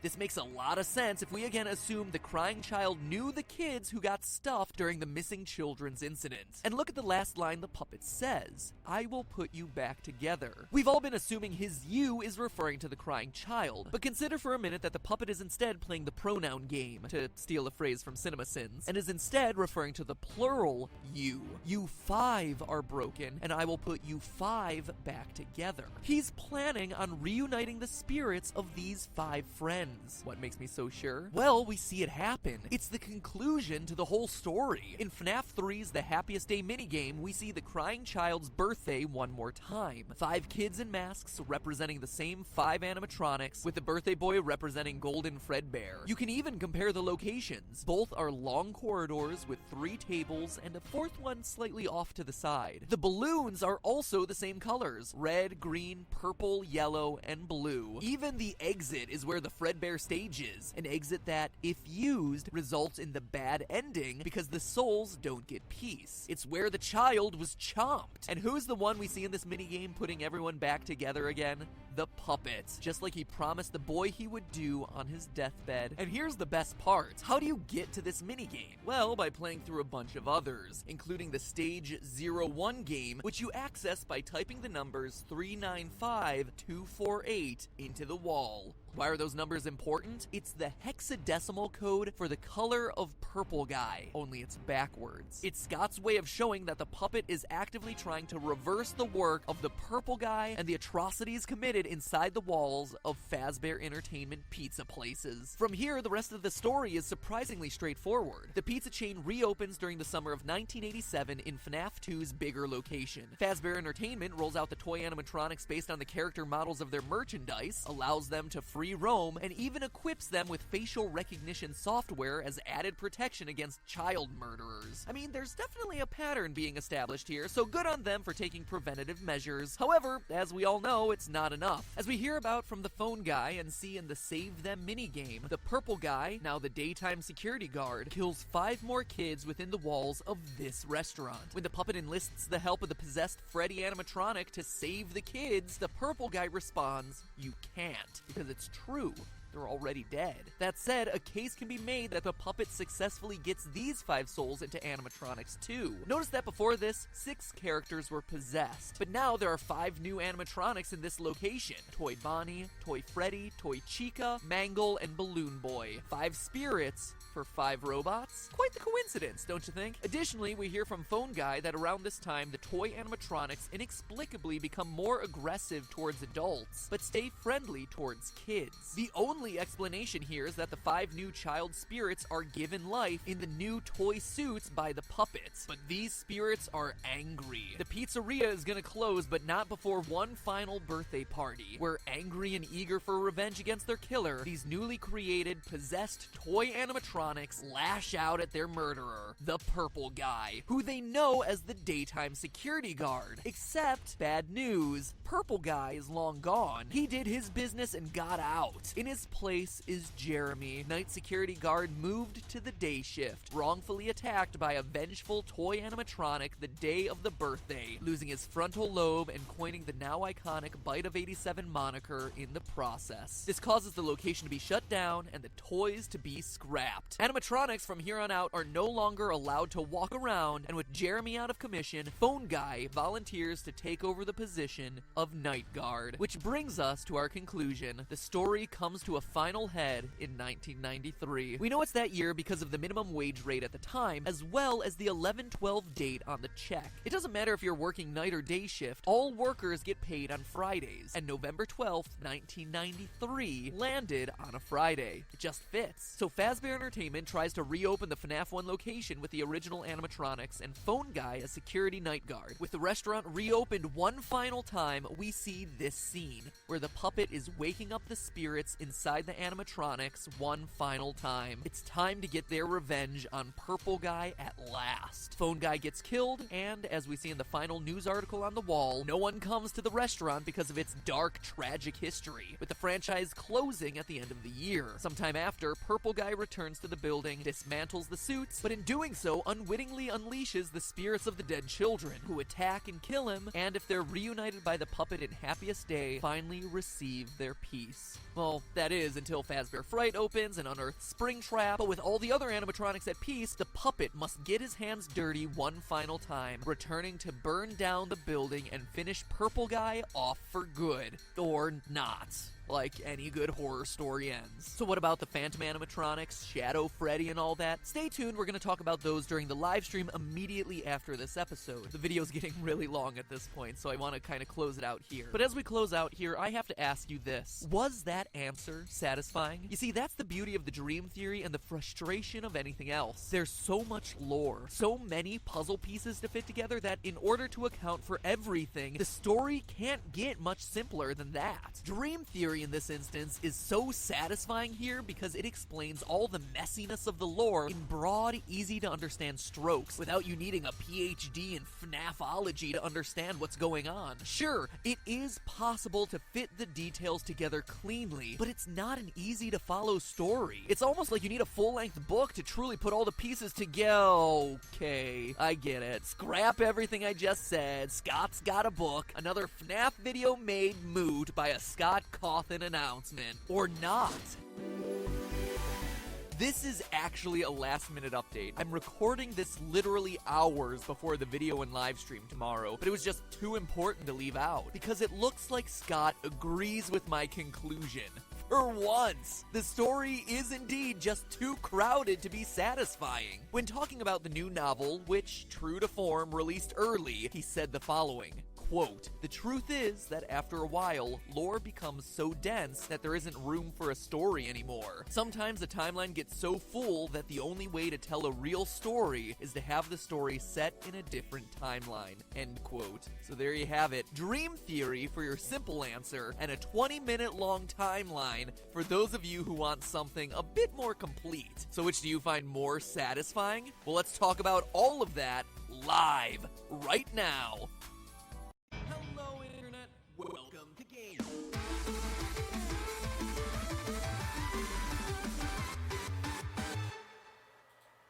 Hey guys, and welcome to GT Live, the big game theory, FNAF theory talkback, where we finally put an end quadrilogy There you go. of FNAF. Almost As a good way to kind of cap off the year and of this game that we have been endlessly talking about, doing video after video of, and now we have the story. The Halloween update is out. The book, surprise, surprise, came out yesterday. Thanks a lot, Scott, for that one. True to form, Scott has it in his hands, is like, let's just put it up there. So today, we're talking about the theory that you just saw, the theory from last week, the dream theory. We have our trusty FNAF theorist team ready to come on and discuss all of these things. Some of the unaddressed issues, the shadow animatronics, that's a big one. Are you a dream theorist, or are you a timeline theorist, or is there a middle ground? So all of that we're gonna address right now. Just so that you guys know, if you're just tuning into the stream now, or if you're late to the game, you can rewind back to the beginning of the live stream to either rewatch or catch up on anything that you missed from the episode proper. This is a big experiment. We're trying this as like the first live game theory. I'm really excited about it. So in case you missed the actual episode, you can just rewind in the stream and replay. Also, just so you know that this is going to be archived on the Game Theorist channel. So as soon as this stream is done, it'll be public for you to rewatch in its entirety, episode proper, and then the live stream afterward.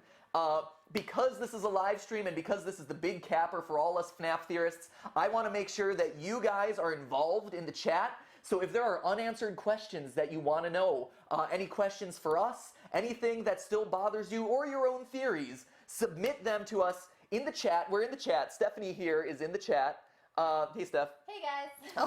Stephanie's here in the chat, but then also use the hashtag on Twitter, GTLive. It's just easier for us to keep track of because there are literally 55,000 people watching us right now, which is just mind-blowing. So if you tweet at us, at MattPatGT, hashtag GTLive, that'll help make sure that we have a higher likelihood of seeing your question or your comment, okay? Yeah, especially if you have big questions, the place to put them is on Twitter, and then other people can also tweet them, and we can see which ones kind of rise to the top first. Yep, exactly. So there you go, guys. That's it. Rewind if you haven't seen the game theory. Let's introduce some people, though. They have been patiently waiting for me to start this whole thing off. So with that being said, should I unmute them? Yes. Let's do that now. Great. So we're unmuting the guys now. There we go. So with us today, we have Dawko, we have Ryan from 8-Bit Gaming, without other Ryan, unfortunately, and we have Smike here. Hey, guys. Hey. Yeah, thank you guys so much for joining. Thank you for being a part of this again. It's always a pleasure to have you guys on. And just so you know, you guys watching the stream, Ryan's going to have to leave in about a half hour. So he's not being rude, and he's not sick of FNAF. And, you know, he's not sick of hanging out. And he's not, you know, sick of the live stream or anything. He just, you know, people have stuff to do on Saturdays. Clearly I don't, but, you know, some people do. Also, we're hoping to get Razbowski on here in a little bit. He said he's running a bit late. He's got work because people actually do work, but he'll be joining us too, all right? So, guys, as some of the FNAF theorists online, I have to ask you, we have the dream theory, where everything is a dream. Everything, like in the child's imagination, all these animatronics are created. The toys inspire FNAF 2, you know, his plushies inspire FNAF 1. Purple guy is a shadowy figure that he sees putting on an animatronic suit. So you have that explanation, or you have this hugely convoluted timeline, you know, of diners, sister restaurants, closings and openings, and 11, I believe I counted 11 in total dead children at least. So where do you guys fall? At this point, we have all the information. What do you guys say? Are you a dream theorist, or are you a timeline theorist, or are you a mix? I'm really curious to get, you know, what your thoughts are on this. Because I know where I fall, but I want to get your opinion first. Anyone? Feel free to take the floor. Go on, Lewis. You first. You first. Okay. Sorry. I have some ideas. Well, Smike's like, I want to talk now. I'm gonna let Dawko talk. Okay. Okay. I'm a mix. I would say obviously FNAF 4 is a nightmare. I'm a bit iffy with Five Nights at Freddy's 2 and also Five Nights at Freddy's 1. Okay. I feel like Five Nights at Freddy's 1 seems to be the most dream-like nightmare because you get all the hallucinations, you see all the animatronics in the corridors like glitching all over the place, you know, and it doesn't seem real to me. It seems less real in Five Nights at Freddy's 1 than FNAF 2 to me. But yeah, and then I'm a bit of a mix. And then what about FNAF 3 with, you know, do you really think that they have, you know, that 30 years into the future that some company has taken Freddy Fazbear's and the story around it and turned it into an actual horror attraction, and that there's a haunted house dedicated to this, like, serial killer pizzeria? Yeah, the only part what makes me feel like, okay, that's a bit unrealistic, even though it's a game, is the hallucination part, you know, when Phone Dude says, oh, hey, listen to the gas, like, look out for the gas, it will make you hallucinate, and then you hallucinate. True. Little known fact, guys, Dawko was the voice of Phone Dude. You can tell the similarities, right? Phone guy's ringing me now. Oh man! Dawko is both phone dude and phone guy. Okay. Oh, okay. Yeah. Dawko's too popular. Okay, so Dawko, you're a mix. Yeah. Ryan, what would you say? Where do you fall on this? Because I know you guys also covered the Dream Theory. I know that you guys have covered, you know, every bit of lore. You talked a little bit about the book as well. What are your thoughts? I think definitely it's going to be the Dream Theory because you've got to think about FNAF 4. Like, it's the last game in like the quadrilogy, and it feels so real compared to the other ones. If you know what I mean. Like, nothing in these minigame sequences seems to be strange or unrealistic. And you kind of contrast it to like the other games where it's all like 1987. There's apparently robots that can walk around an establishment, kill people, things like. I think it's meant to feel unrealistic, and FNAF 4 purged forward the idea that this is the reality, and it's all in this child's mind, you know, because the things that Scott teased too, with like the child's beak and things like that, it just seems too ironic that they would then be called the toy animatronics, and it was a toy with this missing beak, and then the connection, and just the uncanny things, like FNAF 3, like Springtrap, that's insane. Right. How could that be real? I think it gets too bizarre. Okay, so you're fully in the dream camp. You don't think anything is real. I think it's a big debate. I think, yeah. Except for FNAF 4. Game that kind of did like this, it did like, continuous nights to build on this character. Yeah. And the nights also, you can find relations to all of the games too. So I think it hinted too much to these games being within the child's mind of some kind. Okay. Fair enough. Smike, where do you fall? You had an opinion earlier that you wanted to express. Yeah, I like this. I think this is good. Dogco, right and me, it's like left to right. This is perfect. I just want to say, so we planned it that way completely, Smike. It's great. So when I saw your video, Matt, I mean, honestly, I'm not gonna lie, it really influenced my opinion on this a lot. Achievement unlocked. I do think it makes a lot of sense. But I just want to say, so first of all, I do think it is Dream. I'm more on the Dream side than on the realistic side. And here's, I agree with a lot of what you said, but I also want to add my own sort of opinion on why this is. I mean, first of all, when Scott did the updates during the last, live stream, which kind of crashed. It was seamless, guys. Come on, there was no problems whatsoever. Perfectly smooth. It's because of Scott's mind, kind of. But he added these, teasers that really hinted at, I think, sort of unrealistic, dream-like sequence, especially when he said, that there are shadowy figures that can be misinterpreted by the mind of a child. Yeah. And we talked about, for me, really, the game breaker was Chica's beak. Right. And when we talked about Chica's beak and obviously in FNAF 2, there's this personification of Chica losing her beak, just like in the garden and the mind of the child. Of course, the child's very young, very impressionable.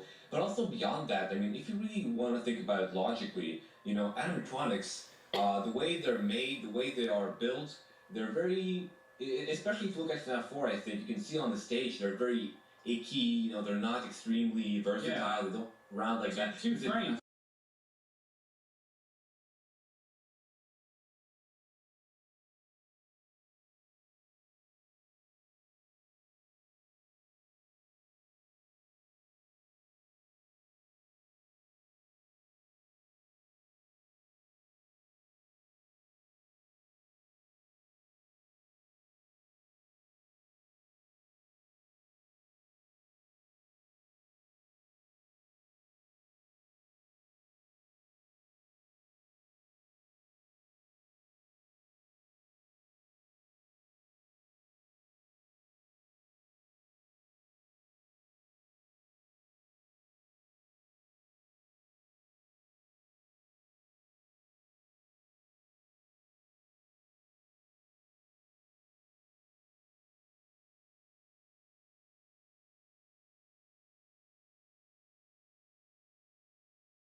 Literally, isn't it? They're up and they're down. It's right. Exactly. They just go like this. Exactly. And they have a very binary movement. You know, they go up, down, up, down. The Smike animatronic. Yeah. The only time as well when we actually see these guys moving around the establishment, there's a character, human in there, always. Right. Yeah, exactly. And it's really in the child's mind that they become so animated and they go like in your face like that, you know? Right. And they really open their mouth. And that's just so far beyond the line of what animatronics, especially back in those days in the 80s, you know, 1983, 1987, in the 1990s. Those Chuck E. Cheese era animatronics, not cutting it, huh? They were brutal. Yeah, and they're on ropes and everything, you know, and they're not very good. And it's not like military grade animatronics, you know, like today, like those creepy YouTube videos you see, especially in the restaurant, you know, it just doesn't make that much sense. And also the second thing, which is, I just don't believe in ghosts, I guess.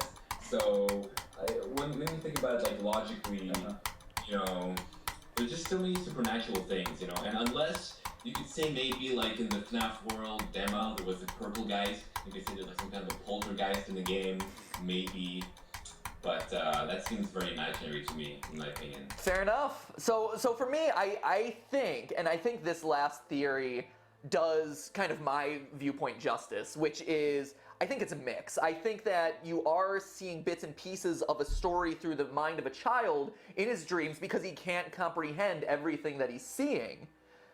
You know, stuff about serial killers and death and murder and stuff like that, that doesn't register to a child. You know, they process death in a very different way. But at the same time, like I say in the video too, very clearly there are so many details and little points and sister locations and paychecks and things that you read and color details in the text. And Scott even confirming, you know, my theories and talking about how no one has really unearthed the story of FNAF 4, stuff like that, that it feels like there's more there. And so, to me, Dream Theory is really satisfying because it's an easy explanation. You don't have to know, like for me, at this point, I have listened to these phone calls so many times that I literally have them memorized. Recites them. Yeah, all the time. I recite them in my sleep, guys. No joke. But you know, at this point, in order to really appreciate and get everything out of a gross timeline theory, that's as simple as you can get. You need 4 or 5 different locations across 40 years of time with 11 dead children and, you know, X number of animatronics and Foxy's toes evolving from 2 toes to 3 toes to 4 toes. Yes, that is true. In FNAF 1 he had 2, FNAF 3. Yeah, so there's so many different pieces and parts to it that, you know, that to me, that it merits that there's something more there, but yes, it is kind of being filtered through the mind of a child, and you are getting these bits and pieces of the underlying theory. That's the one that's most satisfying to me. You want to check where the chat is? Yeah, actually, Steph, if you can hop onto Twitter and actually create a poll around, so on at MattPatGT, let's create one of their new polls. Woo, Twitter, new functionality. We're going to create a poll to see where you guys stand. You know, are you Dream Theory? Are you Timeline Theory? Or are you a mix? So let us know on Twitter, and by the end of the stream, we'll have kind of your definitive answer, right, guys? So far, the anecdotal stuff from the chat, so I've been trying to watch and see where everybody's netting out. It's very divided. Yeah. Everyone's falling one way or the other. There's like a small portion that's mixed in the middle. There are some people who are like, it can't be anything but the Dream Theory. It has to be the Dream Theory, and there's a whole other contingent. They're It's right. no, it's timeline. Right. Well, okay then. So Ryan, let's toss it back to you. As a pure, because this, and I say it at the beginning of my episode, as a pure Dream theorist, what is the puppet? That, to me, is the #1 complaint I have against saying that this is purely dreams. Because, yes, I can write off the animatronics, yes, I can write off the purple guy, yes, I can write off the toy animatronics and Balloon Boy and Nightmare Balloon Boy and all this stuff. I can get that, and I can get behind that. But the biggest question mark for me is, what is the puppet? Because we see the puppet in multiple forms, right? And I think FNAF 3 is the most interesting because you see the Phantom puppet, but then you also see a physical incarnation of the puppet roaming the halls of the FNAF 3 Fazbear Fright restaurant, where he is in physical form. You see his reflection in the water. what is he? Like, is he a personification of the crying child? Is he some other force? Is he God? And that's another thing that's interesting here is, you know, we know that Scott is a religious figure, that his past games had religious undertones. Is there a religious element to this that all of us have been overlooking, and does that play in? I don't know. I'm just tossing that out there for you guys to think about. But Ryan, I'd love to hear, as a pure dream theorist, how are you factoring in the puppet? Because to me, I don't have a clean answer to that. Well, there's one really interesting thing that I discovered in FNAF 2, which I think almost kind of it determines the differentiation between two minigames. If you look at the minigame where you just see the one establishment and this Freddy Fazbear character, compared to the one in the FNAF 2 establishment, they're two different characters. They're totally different, unique pixel models, which almost means that the situation in the FNAF 2 game where you see the puppet jump scare you, it could potentially be real because we're seeing this guy driving a car too. In the FNAF, you're talking about the difference between the FNAF 2 Give Gifts, Give Life minigame, it's the help them save them when he plays Freddy with the microphone. Versus Give Cake. To the children. Yes, okay. Yeah. So it brings in this kind of like, this realistic tone where you've got this driver and this different character, not the purple guy. Is it the purple guy who's seen it? I swear it's the pink guy. It's oh god! Don't even get me started on. Don't get me even started on Pink Eye. But it's. I think the important message of it is the fact that it's totally different to all the other ones where we're playing as these weird animatronics, and this guy like giving cake to these children. It almost seems like you're inside a. That's why it's pixeled and designed to be different. Sure. When we see this help and save them. Yes. So that sequence may be real, for all we know. Okay. An original murder, because I think that other than that, there is really no explanation truly that defines the puppet's origins. Hold on. It's true. There was a really big theory about the puppet linking with the dreams, that the puppet is the dream creator. Yeah. Where the puppet has created all of these animatronics, and that's the kid himself creating the dreams. Okay. And what Phone Guy says as well, he's always thinking in Five Nights at Freddy's 2. People were saying that's the child's mind. He's always thinking of these dreams, what he's creating. Okay. I found that interesting. Interesting. So, but it's interesting because to me, if I hear that the puppet is the kid himself, the dream creator, what that makes me think of is he would be more associated with the security guard. Because as the security guard, he's helpless, he's scared, he's terrified of these animatronics, right? We see him crying every night. Like, these are scary dreams to him. These are nightmares.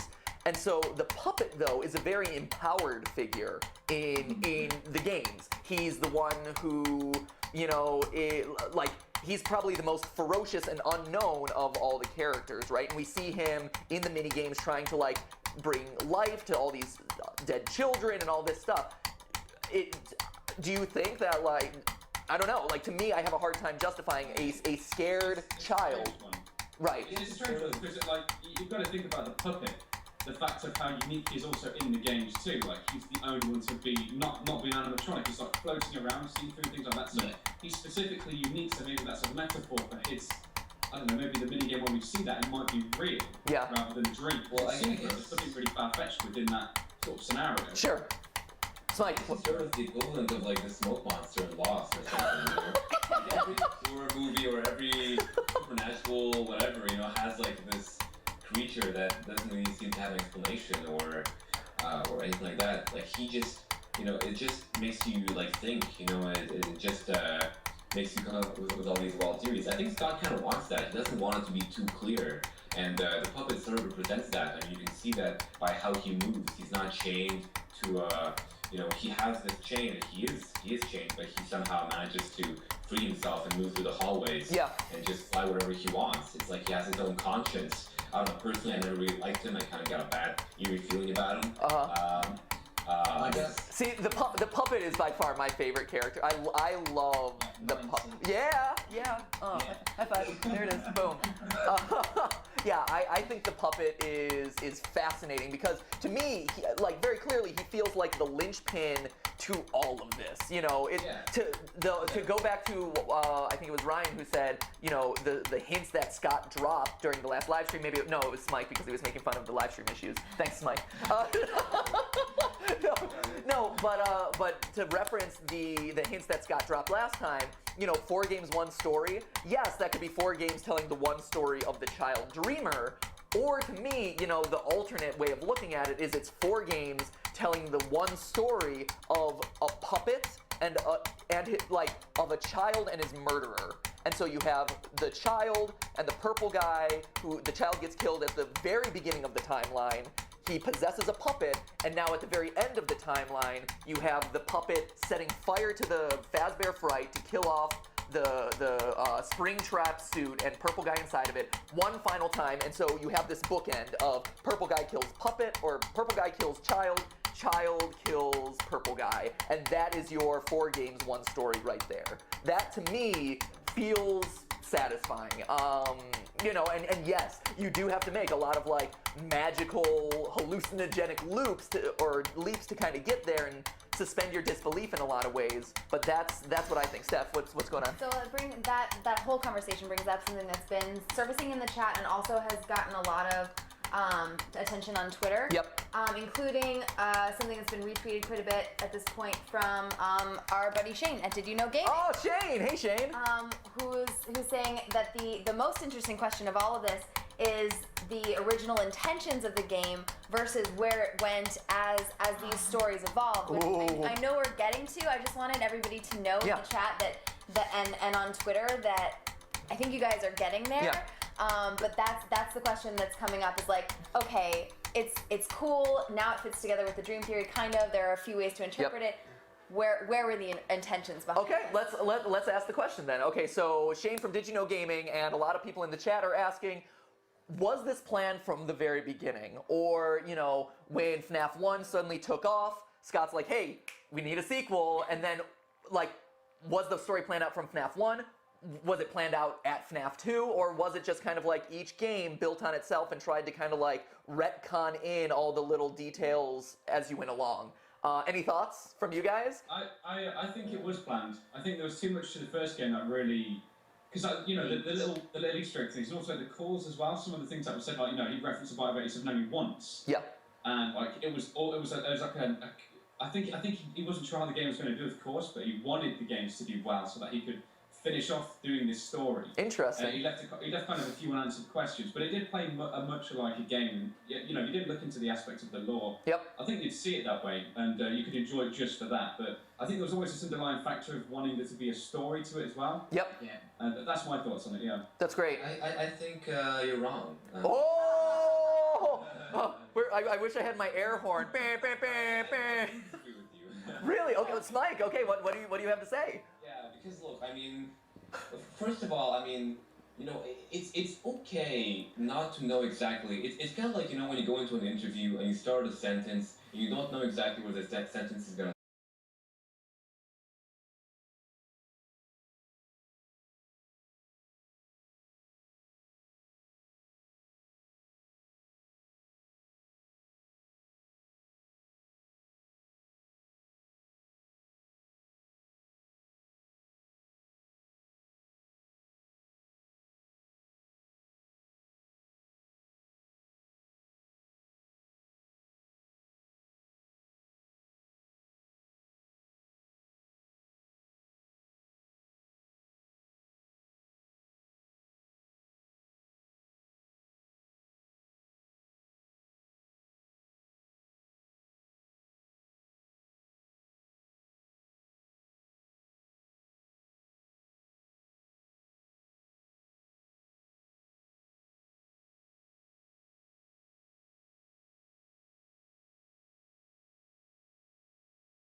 lead, but you kind of like, sort of, and then it turns out okay, and Mike's had some weird interviews. I feel like that's kind of how it is here, he sort of starts off the story and he doesn't know exactly where it's going to lead, especially because he's an independent game developer. That's something that's very common. Yeah. You then start something, it's something that I think this game also has some similarities to, say, The Binding of Isaac, the Crying Child and everything. And, that developer, Edmund McMillan, he had that something similar where he starts a game, and the game is very coherent and has a lot of really interesting stuff, but he didn't know everything in the beginning, he just kind of gradually... Is FNAF 4's Crying Child actually Isaac from Binding of Isaac? If you look at the tear tracks on his face, if you look at his height and measure pixel measurements across the two, theory confirmed! Yes! Scott Cawthon is Edward McMillan. Done. Boom. Dropping the mic. I like it. Right? FNAF 4 solved. I like that I mean, I don't know, personally, I just like stories where, you see that kind of stuff, because it feels personal. Like, I don't know what happened to Scott as a child, I don't know him personally, but it just feels like he's putting some deep trauma or something that he's trying to desperately reveal, through the game. Scott, I don't know. Scott, if you need to lay down on the couch and just talk through things, It's okay. we're here for you. You got the four of us here. We're here to support you, my friend. Okay. So Smythe thinks it was just made up. Dawko, how about you, sir? I agree with Ryan. I think he knew it from the start. Wow. Like Ryan said, the posters in the corridor of the Crying Child, and Yep. where, stuff like that, stuff we didn't know what the hell was going on in the first game made sense later on. Yep. You know what I mean? But even if he didn't, he still made it work, Even if he didn't know that he was going to make 4 games in 1 year. I'm not saying he didn't make it work. Yeah, he made it work, He did. I'm just saying. Ladies, you're both beautiful. It's okay. Smike's slightly more beautiful just because of the hair. No, it's... So, I would... I think I side slightly more with Smike on this one. I think that in FNAF 1, he did have an idea of a deeper story. Like, very clearly there was a deeper story that he had specifically for FNAF 1. I think that was definitely the case. But one of the biggest hurdles, and this is for you guys, watching, a peek behind the curtain of me creating these theories for game theory, but one of the things that I've struggled with time and time again with this series is those initial 4 news articles that you see posted on the wall. And very specifically, it says June 26th, so you already start with like a dedicated date.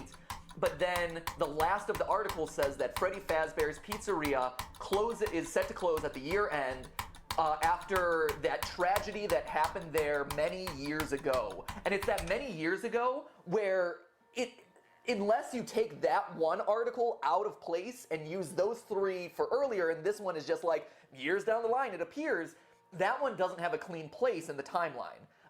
It's the missing children's incident, which is, again, the thing that starts off all of this whole franchise. It is the first, piece of hidden lore that we all uncovered. That's the thing that is actually the hardest thing to fit into the timeline. And so that's why I think, with Smike, I think that once he hit FNAF 2 and started including the death minigames and some of that back lore, that's when he's like, hey, I need to start providing some level of answer or some level of deeper conversation here that'll keep people talking.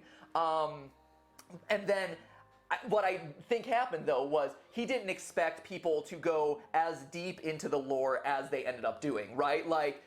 I think he expected people to analyze the death minigames. He expected people to try and fit it in with the missing children's incident, all of that stuff. But when people start going in to literally every word that Phone Guy says and mapping out dates and 2 toes, 3 toes, 4 toes, colors of animatronics, designs of animatronics, I think that there are certain things there that he didn't account for, which then goes to, parts 3 and part 4, and then finally, what he said with the release of the novel, which I end the theory on, which is all about, hey, sometimes the story becomes so dense and so loaded down with lore that you can't actually move past that and create an interesting story. And I think that was his way of, saying, hey, this is done. I can't do any more with this because there's just so many pieces that have to fit together at this point that it's just too overburdened. I need to kind of wipe some of these things under the rug to create more interesting stories in this world. Real quick, Ryan, you probably have to get going, right, sir? I have to say for one more question. Okay, great. Cool. And Razbowski is also around. Oh, great. If you want to bring him in. Awesome. So we'll call Razbowski. So actually, when you hop off, Ryan, we'll call in Razbowski and slot him in. So Yeah, make it smooth. Yeah. yeah, that'll be nice. So Raz, we'll get you in a second. One of the things that I want to ask, and again, for those of you who are just tuning into the stream, Now's a good time to refresh everyone. For those of you who are just tuning in, if you want to see the actual episode of Game Theory that started off all this conversation, that's kind of the timeline of events that wraps up the whole franchise, go back to the beginning of the stream, just rewind it in your player. It's still there. You can just watch the first 15 minutes and then hop back to where we are in the stream and catch up with us. Or anywhere in between. Or anywhere, yeah. Watch anything. That's the beauty of live streaming and video on demand, guys. Thumbs up. And also, we're still running the poll on Twitter, whether you're a dream theorist, a timeline theorist, or somewhere in the middle. So make sure that you're hitting us up on Twitter, at MattPatGT there. So one final question. Ryan, if you want one final question, let's ask it. I want to know, what are your... What's a good question to ask you? There have been some that have come up in the chat, but maybe has he gotten a chance to weigh in on the book or anything like that? I was going to say, like, is there before you hop off, final thoughts on these first 4 games, the book, which I know you haven't fully read, but like you've been researching it, things like that. What are your thoughts on the Five Nights at Freddy's first story that we've been presented with through these games? Any closing remarks, any closing thoughts, or should I actually ask you a mean question about like Phantom animatronics? No? Just kind of like my opinion on how it kind of went from FNAF 1 to 4. What was that? Yeah, comment on FNAF 1 to 4.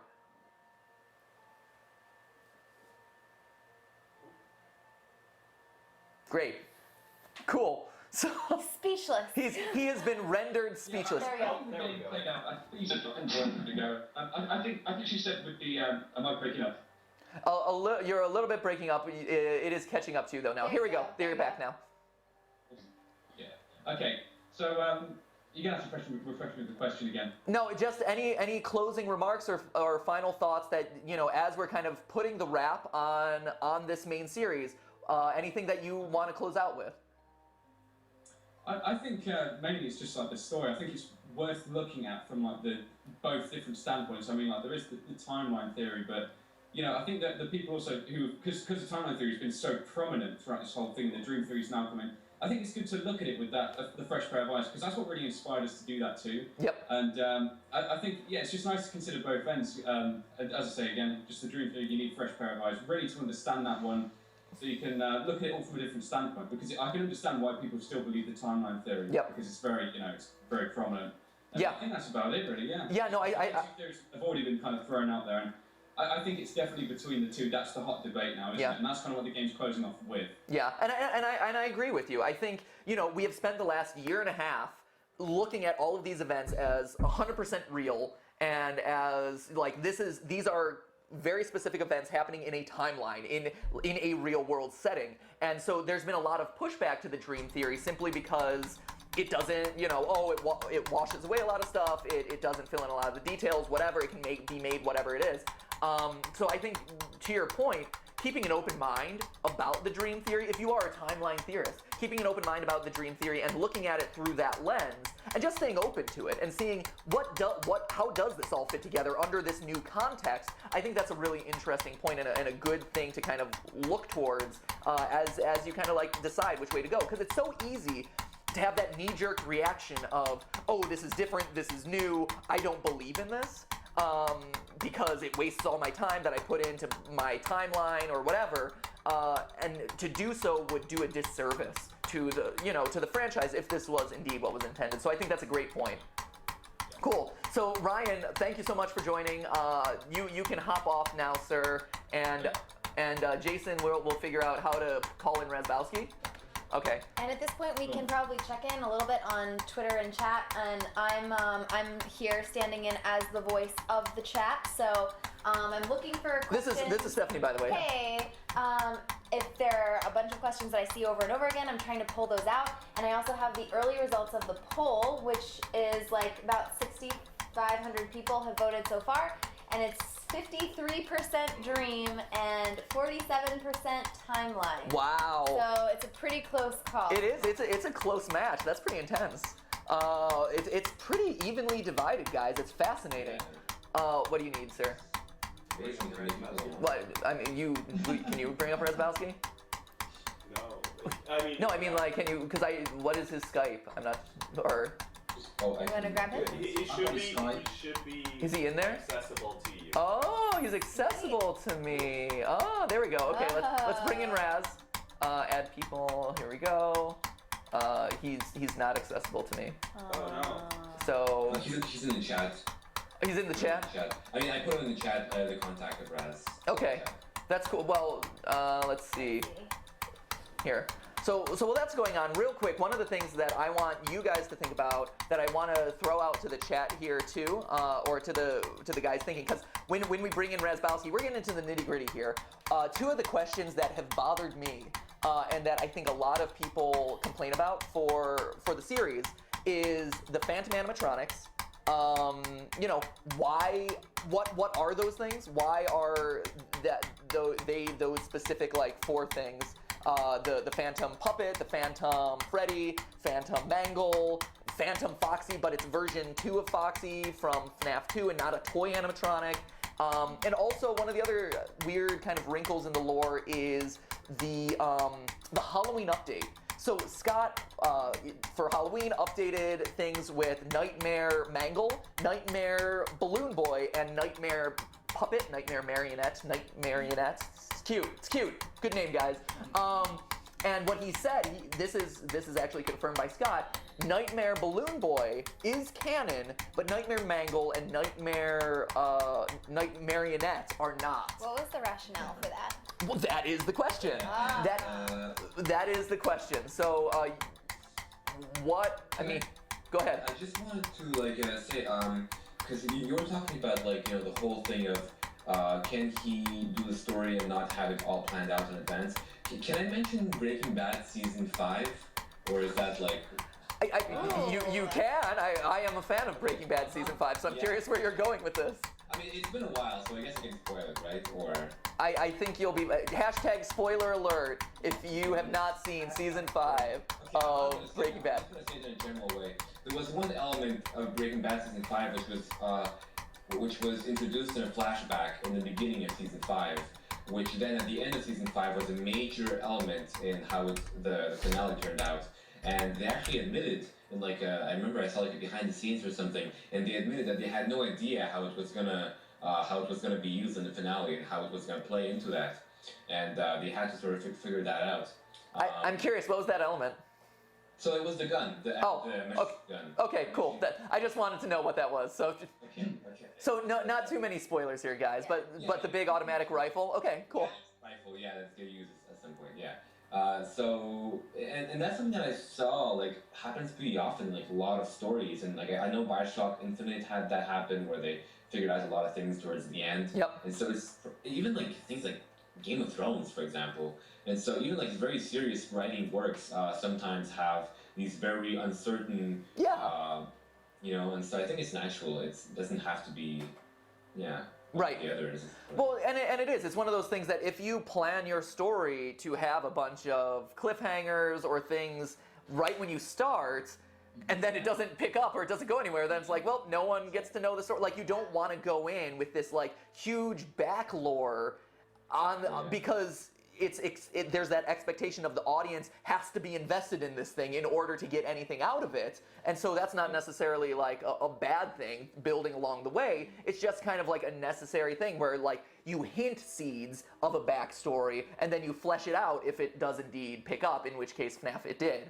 So I think that's interesting. And to the point of the nightmares, and Dawko, I want to hear your opinions on this. For me, One of the things that bothers me, so Scott, like I said earlier, Scott confirmed that Nightmare Balloon Boy in the Halloween update is indeed canon, but then you have Night Marionette and Nightmare Mangle are not. That confuses me, and that's something that I have had a hard time rectifying in really any theory, because if you're a dream theorist, you know, we see the Balloon Boy, and that translates to Balloon Boy in the FNAF 2 game. We see Mangle in his house, the crying child's house, and that translates to Mangle in the FNAF 2 game. You don't see Puppet, which, okay, that's good, because Puppet is this weird kind of esoteric character, this more spirit-like entity. And so why then is Mangle not canon, but Balloon Boy is? Like, I feel like the two of them should be canon together, or alternatively, none of them are canon, which is equally just as fine, right? Like, you know, you have all three of those guys are specifically from FNAF 2's location, and so if they're not canon, that's fine. Like, it's easy to kind of either write them all off, or write those two as canon and Night Marionette as not. So that to me is one of the fundamental challenges with that. Dawko, do you have any thoughts on that? Yeah, if Nightmare Mangle was canon, I would be cheering really badly, because, you know, it makes sense, because in Five Nights at Freddy's 4, in the minigame, you see the child walk into the girls' room and you see Mangle there, like, completely destroyed, you know, and it would make sense to see that, like, mangled animatronic as a nightmare. Right. So, and in Five Nights at Freddy's 4 minigame, we don't see the puppet at all, so if the puppet isn't canon, which it is, it makes sense, because the boy doesn't see him in the FNAF 4 minigame, so I don't get it. Why Mangle isn't canon? Yeah. You know, it just doesn't make sense to me. Yeah, absolutely. So, hey, real quick, let's welcome Razbowski to the stream. Hey, Raz. Hey, Raz. Thanks. How's everyone doing? Doing great, sir. Thanks for joining in. Hey, no problem. I thought I needed a little bit of fitness. Sitting here at my computer all day, I needed a nice quick sprint home. So a half an hour walk turned into a 10-minute run. Oh my God! So thank you for the jog. No, there you go. Well, I think that's here on GT Live, the stream, we do the clap and a half. So there you go, clap and a half. Boom, there it is. So thanks, guys.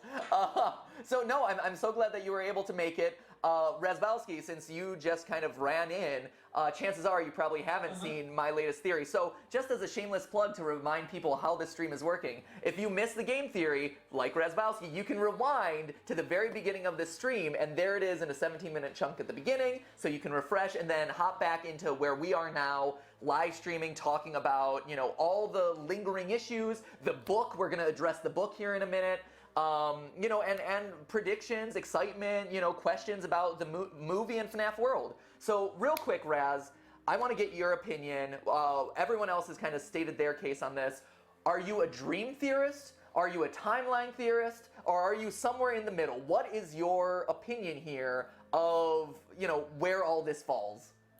Well, when the timeline was first presented, I'm a man of science. I don't believe in fairy tales. I don't believe in anything like that. So I like good hard evidence. And my whole family's like a sciencey background. They study chemistry and stuff. Oh, that's awesome. Them severely by doing. Yeah, chemists. Yeah, chemistry. I'm on the dream camp.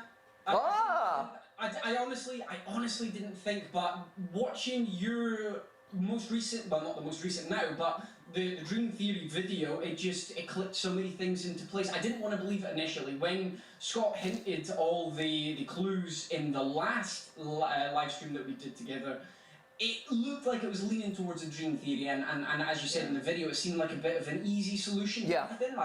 Yeah, as you said, it's a bit of a gimme, it's a bit of an OP, I think you referred to it as an OP sort of storyline. It is an OP theory. You could just say, well, that's completely fine, because obviously it's a dream, anything can happen. Alright, I think I'm done for the night. I got one more day to verify this. It's 71. So I mean, I've got 20 in one day. So I think this is doable. I might have to stay up a bit, maybe like till 5 a.m. And I'll be gone more, maybe even longer. Ooh, it's gonna be tight, but I think I can. That. What? Did I go to bed? I'm not even sure.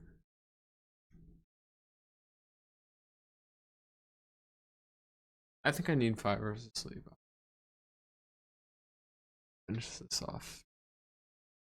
Bye bye.